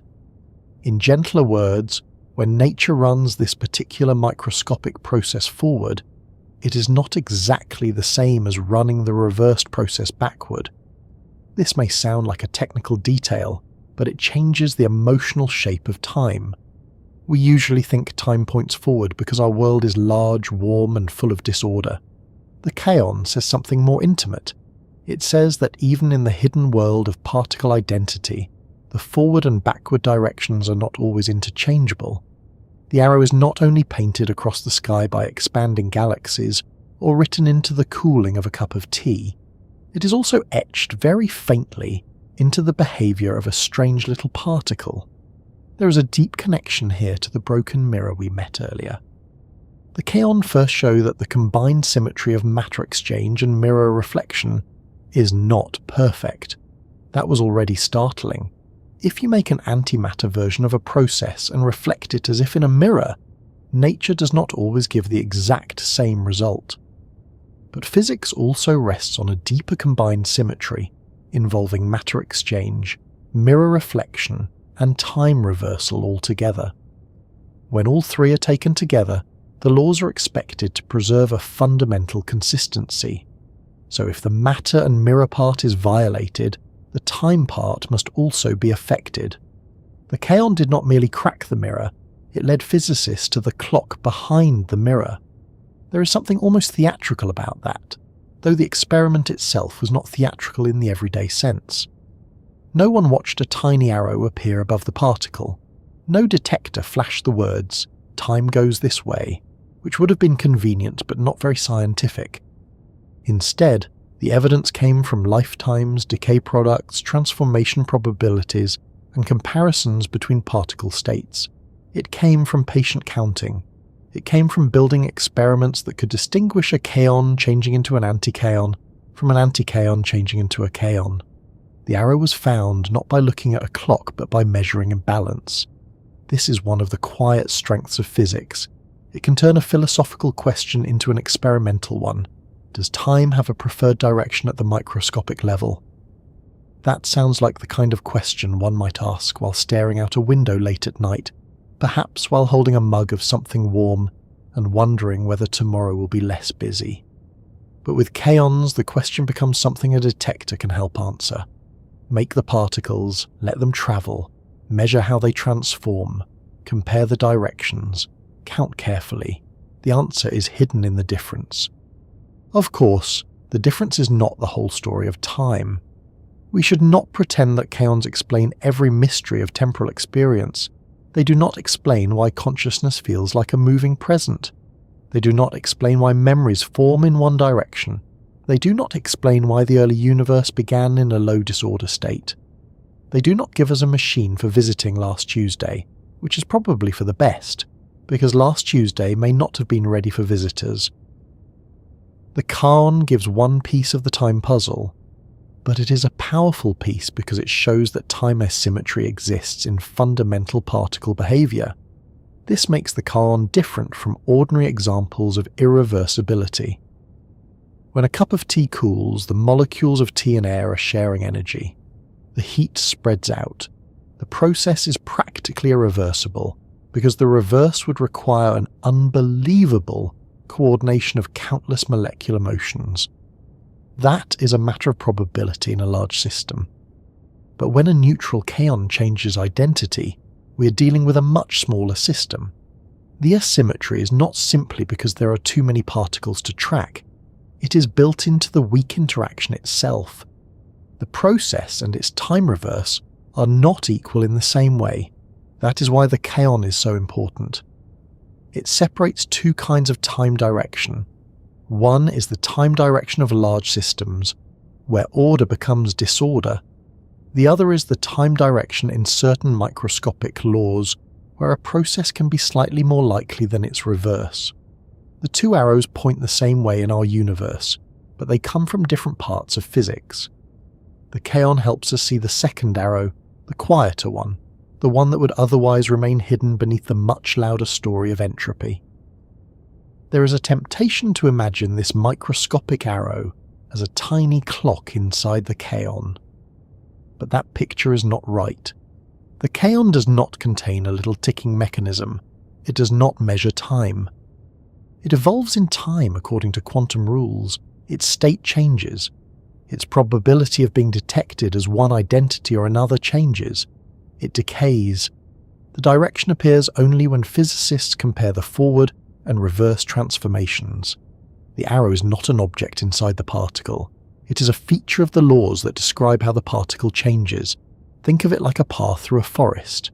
If you walk from one clearing to another, and the path going one way is slightly easier than the path going back, you might say the forest has a preferred direction.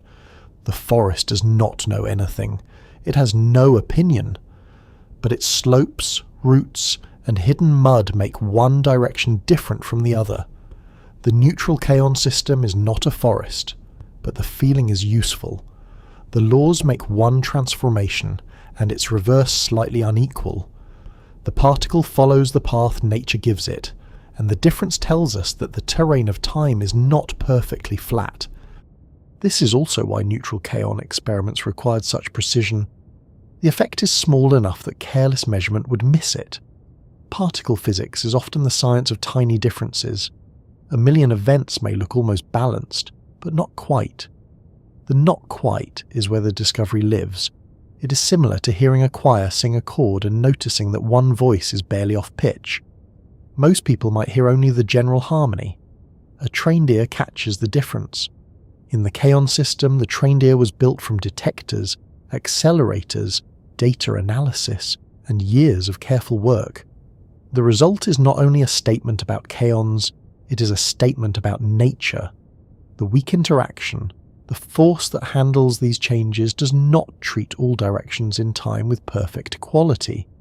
This is tied to the same deep structure that allows matter and antimatter to behave slightly differently. The kaon is the messenger because it is sensitive to that structure. It contains the strange quark. It mixes with its antimatter partner. It decays through weak processes. It lives in just the right strange borderland where the asymmetry can be seen. There is a reason the Kaon story feels quieter than the stories of black holes or exploding stars, even though its meaning is just as deep. A black hole announces itself through gravity, light, and the bending of space. A supernova can outshine a galaxy. A kaon appears in a detector and vanishes almost immediately. Its drama is statistical. Its drama is internal. It is the drama of a tiny imbalance where symmetry was expected. But that quiet drama reshaped physics, because it showed that the universe has preferences written into places no human sense can reach. The idea of a time-reverse process can be a little slippery, so let us make it more concrete without getting tangled in technical details. Suppose a kaon can evolve into an anti-kaon. The time reverse would be the corresponding anti-kaon evolving into a kaon. If the laws were perfectly time-symmetric in this system, those two transformations would match in a precise way. But they do not. The mismatch is not because someone disturbed the experiment or because the particles are bumping into a messy environment like dust in a room. It is a property of the particle interaction. That is why it matters. This direct comparison became one of the clearest ways to say that time reversal symmetry is violated. It is not merely inferred from the broken matter and mirror symmetry, though that inference is already powerful. It can be studied through the actual transformation behavior of neutral kaons. The kaon gives a laboratory for time direction. A tiny laboratory, yes, but a real one. And perhaps this is where the idea becomes most beautiful. Time feels enormous to us. It stretches from the beginning of the universe to whatever future waits beyond the last stars. It carries civilizations, seasons, childhoods, old photographs, late trains, and all the things we meant to do yesterday. Yet one of the cleanest clues that time has a direction at the level of fundamental laws comes from a particle that exists for almost no time at all. The smallest flicker speaks about the longest river. That contrast is very much in the spirit of physics. The universe often connects extremes. To understand galaxies, we need gravity, and also the behavior of particles. To understand stars, we need nuclear reactions in tiny cores. To understand why matter exists, we need the imbalance between matter and antimatter in the early universe. To understand time, we need not only clocks and entropy, but kaons. Nature does not divide its mysteries according to human convenience. The large and the small are woven together. The kaon's connection to time also deepens the matter-antimatter puzzle. If time reversal symmetry is violated, then the laws are not perfectly indifferent to direction. If matter and antimatter symmetry is also slightly violated, then the universe has the kind of asymmetry needed for matter to survive over antimatter, though the kaon effect by itself is not enough to explain the whole cosmic imbalance. Still, it proves the principle. The universe is allowed to prefer. It is allowed to lean. It is allowed to make small choices in its rules that, over cosmic history, may help shape the difference between a universe full of matter and a universe that emptied itself into radiation. The word choice here is only metaphor. Nature does not choose as we do. It does not weigh options or make decisions. But the laws can contain unequal probabilities, and unequal probabilities can have consequences. The kaon showed that one of these inequalities exists. It showed that nature is not perfectly mirrored between matter and antimatter. It showed that time reversal is not always exact. It showed that a tiny departure from balance is part of the real world. This can be reassuring in an unexpected way. We often think of the deepest laws as cold and perfect. Symmetry seems beautiful because it feels complete, but complete symmetry might leave no room for the universe we know. If matter and antimatter were perfectly balanced in every relevant way, if every process had an exact counterpart with no preference at all, the early universe might have left behind almost nothing. The slight imperfection is not a blemish on reality. It may be one reason reality has texture. It may be one reason anything remained to become stars, planets, oceans, and minds. The Kaon, then, is not simply a curiosity from a particle accelerator. It is part of the story of why the world is not a perfect cancellation. Its time-pointing behaviour belongs to a larger pattern of asymmetry. It is one of the first places where physics caught the universe leaning out of perfect balance. And because the lean is tied to time reversal, the kaon becomes a tiny signpost. It does not hold up an arrow. It is the arrow in behaviour rather than shape. Still, we should keep the scale honest. The kaon's time asymmetry is not the same as the flow of human experience. It does not explain why a song feels like it moves from beginning to end, or why a memory has emotional weight, or why waiting for a message can make 5 minutes feel longer than an hour spent happily distracted. Human time is layered with biology, attention, memory, and emotion. The kaon belongs to a deeper, narrower question. Do the microscopic laws always work the same when time is reversed? The answer, thanks to kaons, is no. That small no carries enormous meaning. It means the arrow of time is not only a practical accident of complicated systems, it has a foothold in fundamental physics. It means that when we speak of time going forward, we are not only speaking as creatures who remember the past, we are also living in a universe whose particle laws include tiny directional features. Our experience of time and the kaon's behaviour are vastly different, but they are not completely disconnected. They are both expressions of a universe where direction matters. As the kaon travels before decaying, it does not experience time as we do. It does not wait. It does not anticipate. But in the mathematics and measurements of its evolution, time is not a neutral backdrop that can always be reversed without consequence. The particle changes in a way that distinguishes one direction from the other. It is a fleeting event, yet that event carries a permanent lesson. The past and future are not just labels we place on a sequence. In some processes, they are physically different. This is why kaons remain so important long after their first discovery. They are not merely historical curiosities. They are precision tools for studying the weak interaction, symmetry violation, and the nature of time reversal. They helped open a field of questions that continues in other particles and other experiments. Heavier mesons have shown related asymmetries. Modern detectors keep testing the limits of the standard model. But the kaon remains the original quiet witness, the first small particle to show that the mirror was cracked and the clock behind it was not perfectly reversible. There is something fitting about the kaon being strange.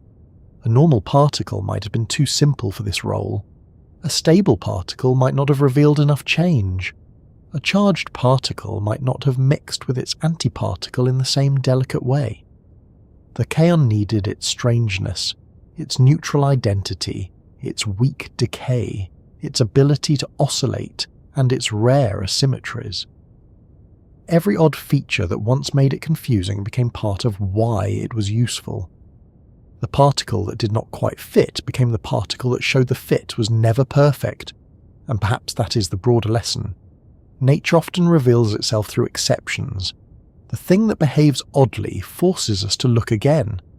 The strange particle, the rare decay, the small imbalance, the cracked mirror. These are not distractions from the main story. They are the places where the main story becomes visible. Kaons taught physicists that the universe is subtler than symmetry alone. They showed that time is not always a reversible label. They hinted that the survival of matter may depend on tiny differences in the rules. So when we say the kaon may know which way time points, we are speaking in the soft language of metaphor, but the physics underneath is real.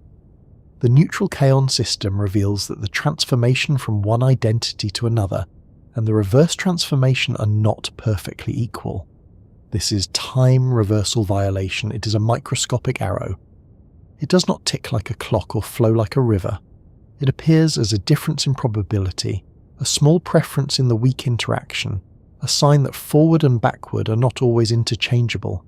And now the kaon has brought us almost to the deepest question of this journey. What does this tiny particle still whisper about reality as a whole? It has already led us from atoms to quarks, from strangeness to antimatter, from broken mirrors to time itself. It has shown that a particle can be brief and still profound, unstable and still revealing, tiny and still cosmic in meaning. But once we have learned that the kaon points toward a direction in time, we are left with a wider mystery.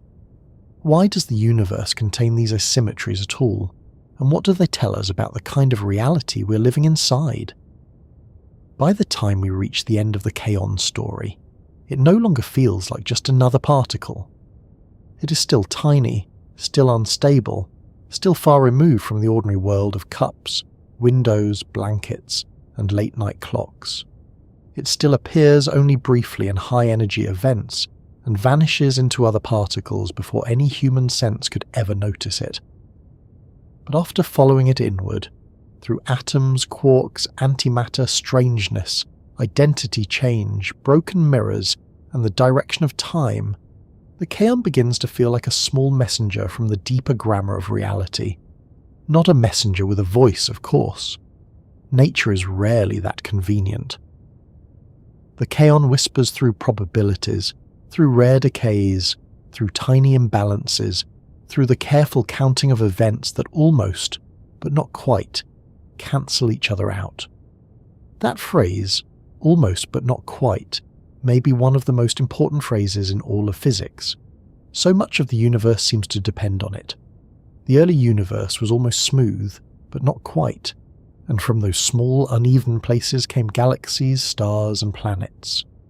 Matter and antimatter were perhaps almost balanced, but not quite, and from that tiny survival of matter came everything solid enough to touch.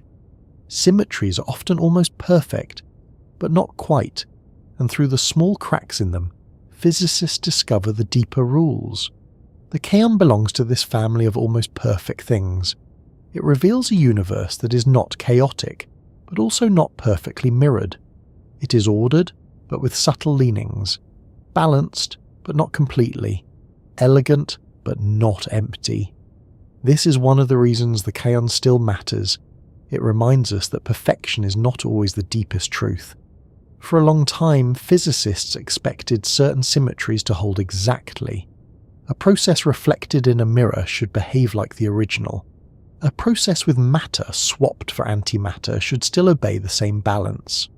A process run backward in time should, at the most fundamental level, perhaps be just as valid as one run forward. These ideas were not foolish. They came from some of the most successful instincts in science. Symmetry really does guide physics. It helps explain conservation laws. It shapes modern theories. It gives structure to the particle world. But the kaon showed that symmetry has limits. The mirror can crack. The balance can tilt. The universe can preserve a deeper order while allowing small violations inside it. That is not a defeat for science. It is one of science's great victories. A perfect theory that ignores a tiny real effect is less true than an imperfect-looking theory that includes it. The kaon forced physics to become more honest. It asked scientists to notice what happened rarely, not only what happened often. It asked them to accept that a tiny fraction of unexpected decays could be more important than 1,000 comfortable expectations. It asked them to trust measurement when beauty alone was not enough. In that sense, the kaon is a lesson in humility. The universe does not owe us the kind of symmetry we find easy to admire. It offers the symmetry it actually has, and then invites us to understand the difference. The kaon also whispers something about matter itself. We are used to matter as the familiar side of reality. Matter is the floor underfoot, the air in the lungs, the book on the table, the hand resting quietly beside the body. Antimatter sounds exotic because it is rare around us, but in the equations of physics it is not a fantasy. It is a real counterpart, a partner that could have filled the universe just as easily, at least in the simplest picture. The mystery is why it did not. Why did matter remain?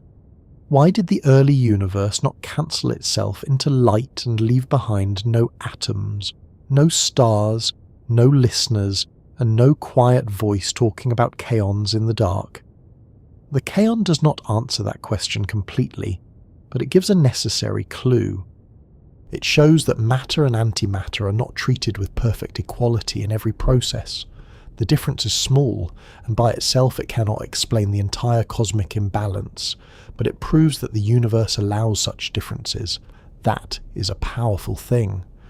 Before such violations were observed, the survival of matter was harder to imagine in a fully balanced universe.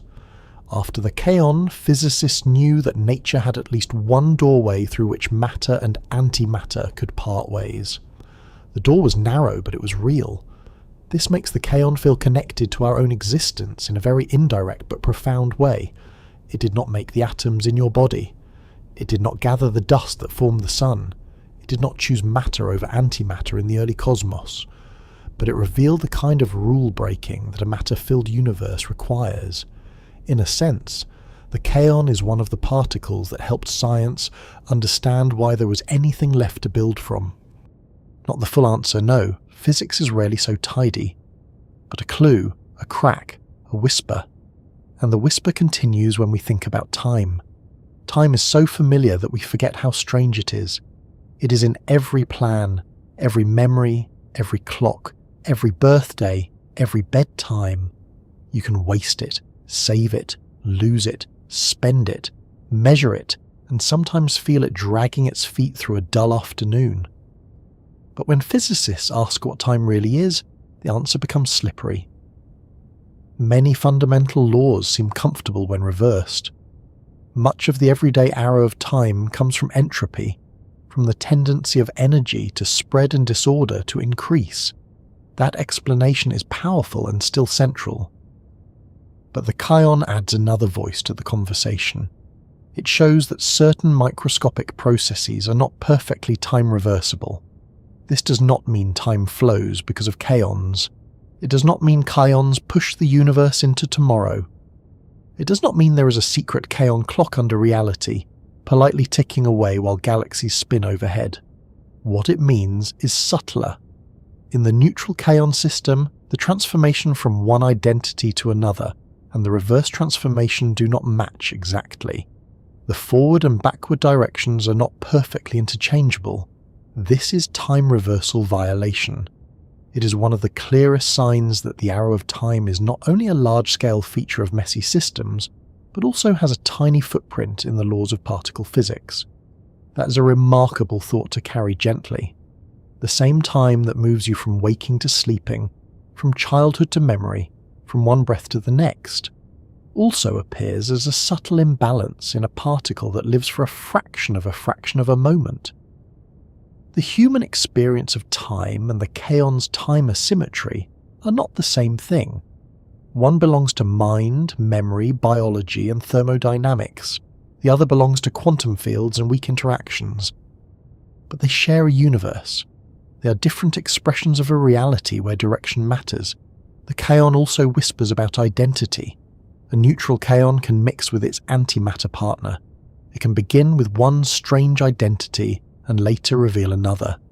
It is not fixed in the way everyday objects seem fixed. Its identity is a quantum process. It evolves. It is measured through what it becomes. That can feel unsettling if we try to picture particles as tiny solid beads, but perhaps it is better to let go of that picture. The deeper world is not made of little marbles rolling through emptiness. It is made of fields, interactions, states, changes and probabilities. A particle is not only an object, it is a pattern of possible behaviour. This may be one of the hardest lessons and one of the most beautiful. Reality is not always built from things in the way our hands expect. It is built from rules that produce things, from relationships that define things, from transformations that reveal things. The kaon is known by its ingredients, yes, but also by its decay, its mixing, its lifetime, its asymmetry. What it is and what it does cannot be separated cleanly. To understand the kaon, we must watch it become something else. There is something familiar in that, even though the physics is remote. In life too, identity is not only a static label. A person is partly memory, partly action, partly relation, partly change. Of course, a person is not a kaon, and a kaon is not a person. We should not blur science into sentiment too much, but the comparison helps us feel why quantum identity can be so difficult and so interesting. At small scales, the universe does not always define reality by stillness. It often defines reality by transition. The kaon also whispers about patience. The discoveries associated with it did not come from a single dramatic glance. They came from experiments, repeated measurements, rare events, careful analysis, and the willingness to take small differences seriously. This is a deeply human part of the story. The particle lives briefly, but understanding it took decades. The event is tiny, but the effort to see it was enormous. Detectors had to be built, beams had to be controlled, background signals had to be removed, theories had to be sharpened. People had to argue, check, doubt, repeat, and finally accept that the strange result was real. Science often advances this way, not as a straight march from ignorance to truth, but as a slow listening. Nature speaks softly in some places. You have to make the room quiet. You have to remove noise. You have to ask the same question again and again in slightly better ways. The kaon rewarded that patience by revealing a flaw in a symmetry so elegant that many had expected it to survive. It is a reminder that the universe is not understood by forcing it into what seems beautiful. It is understood by letting the evidence teach us what beauty really looks like. And in this case, beauty looked like broken symmetry, a rare decay, a tiny imbalance, a particle that was almost mirrored by its antimatter partner, but not perfectly. This kind of beauty is harder to explain than perfect symmetry, but it is richer. It is the beauty of a world that can make structure, the beauty of a universe where matter survives, the beauty of laws subtle enough to contain exceptions without becoming lawless, the beauty of a time direction that is not merely assumed but measured. The kaon also remains important because it belongs to a wider unfinished story. The standard model of particle physics describes kaons and their symmetry violations with extraordinary success, but it does not answer every question. It does not fully explain why matter dominates the universe. It does not include gravity in the same framework as the other forces. It does not reveal the nature of dark matter or dark energy. It does not tell us why the constants and particles of nature have exactly the values they do. The kaon is understood, but it also points beyond itself. It tells us that asymmetry exists, then leaves us asking whether there are deeper asymmetries still hidden. That is the strange generosity of a good scientific clue. It gives an answer and creates a better question. The kaon answered whether certain symmetries were exact. They were not. It answered whether time reversal could be violated in particle physics. It could. It answered whether matter and antimatter could behave differently. They could. But each answer opened a larger mystery. How did the early universe use such asymmetries? Are there stronger sources of matter, antimatter imbalance beyond the known ones? What deeper structure produces the pattern of quark mixing? Why does the weak force behave with such peculiar handedness? Why is reality arranged so that tiny violations can exist at all? These questions are still alive. They are not failures. They are the frontier. A complete universe with no unanswered questions would be a very tidy place, but perhaps not a very interesting one. Physics keeps moving because each discovery reveals the edge of another unknown. The kaon is part of that movement. It sits behind us as a historical breakthrough, beside us as a tested feature of particle physics, and ahead of us is a clue to deeper possibilities. There is also a quiet lesson in scale. The Kaon teaches us not to judge importance by size or duration. A mountain can last for millions of years and tell us about geology. A star can burn for billions of years and tell us about gravity, fusion, and cosmic history. A kaon can live for almost no time and still tell us about the arrow of time. The universe stores meaning across scales. Some truths are carved into craters and cliffs. Others are written in particle decays. If we only listened to the large and lasting things, we would miss half the story. This is why particle physics can feel so dreamlike at first, and yet so grounded when we follow it carefully. We speak of quarks that cannot be isolated, antimatter partners, particles changing identity, symmetries breaking, time reversal violation. It sounds almost like myth, but it is not myth. It is measured. It is tested. It is written in detector events, accelerator beams, and decades of experimental precision. The weirdness is not decoration. It is what the world actually does when examined closely enough. And perhaps that is the greatest whisper of the Kaon. Reality is not required to match our intuition. Our intuition was built for middle-sized things moving at ordinary speeds over human timescales. It is very good at avoiding obstacles, pouring tea, recognizing faces, and knowing when a chair is too far away to sit down gracefully. It was not built to understand neutral meson mixing. So when the Kaon feels strange, that does not mean the Kaon is vague or unreal. It means we have reached a layer of nature where everyday imagination needs help from mathematics, experiment, and careful language. Still, even without the mathematics, the story can be felt. A tiny particle appears. It carries strangeness. It contains matter and antimatter in its structure. Its neutral form can mix with its opposite. Its long-lived state decays in a way that cracks a cherished mirror. Its transformations reveal that time-reversed processes are not perfectly equal. Its small asymmetry hints at the larger mystery of why matter exists at all. Then it disappears, leaving only the particles it became and the lesson it carried. That lesson is not loud, it is not simple, but it is clear enough. The universe is not a perfect mirror. Time is not always reversible. Matter and antimatter are not treated with complete equality. Small differences can have large meanings. The deepest truths may be hidden in the rarest events.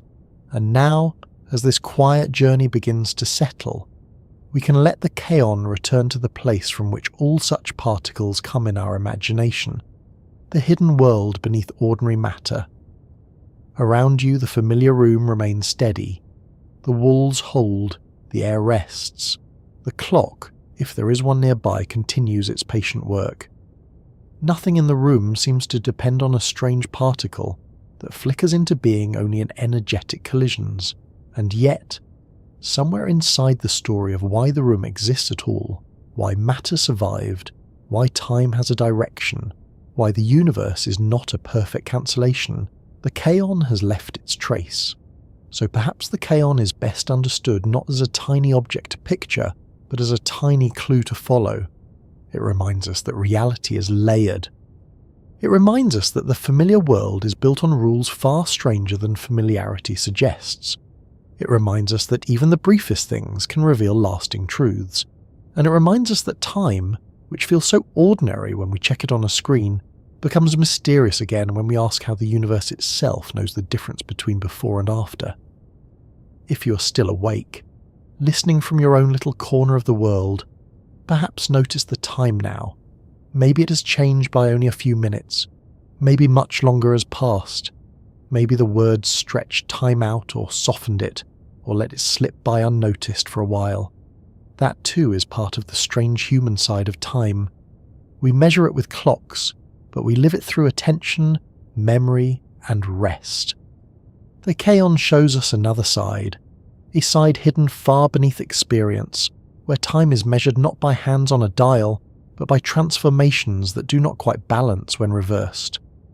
And if this journey through strange particles, broken mirrors, and the quiet arrow of time brought you any calm, any curiosity, or even just a softer place for your thoughts to land, I would be ever so grateful if you like the video and subscribe to Physics with William. It helps this small, sleepy corner of science reach others who might also enjoy drifting through the universe one mystery at a time. For now, let the Kaon vanish back into the deep machinery of matter. Let the broken mirror grow still. Let the arrow of time point gently onward, carrying this moment into memory. Somewhere far below the surface of the ordinary world, particles continue to appear, change, decay, and reveal the hidden preferences of nature. And here, in the quiet above it all, you can simply rest, knowing that even the smallest flicker in the universe may hold a clue to why anything exists, why time moves forward, and why reality is stranger, softer, and more finely balanced than it first appears.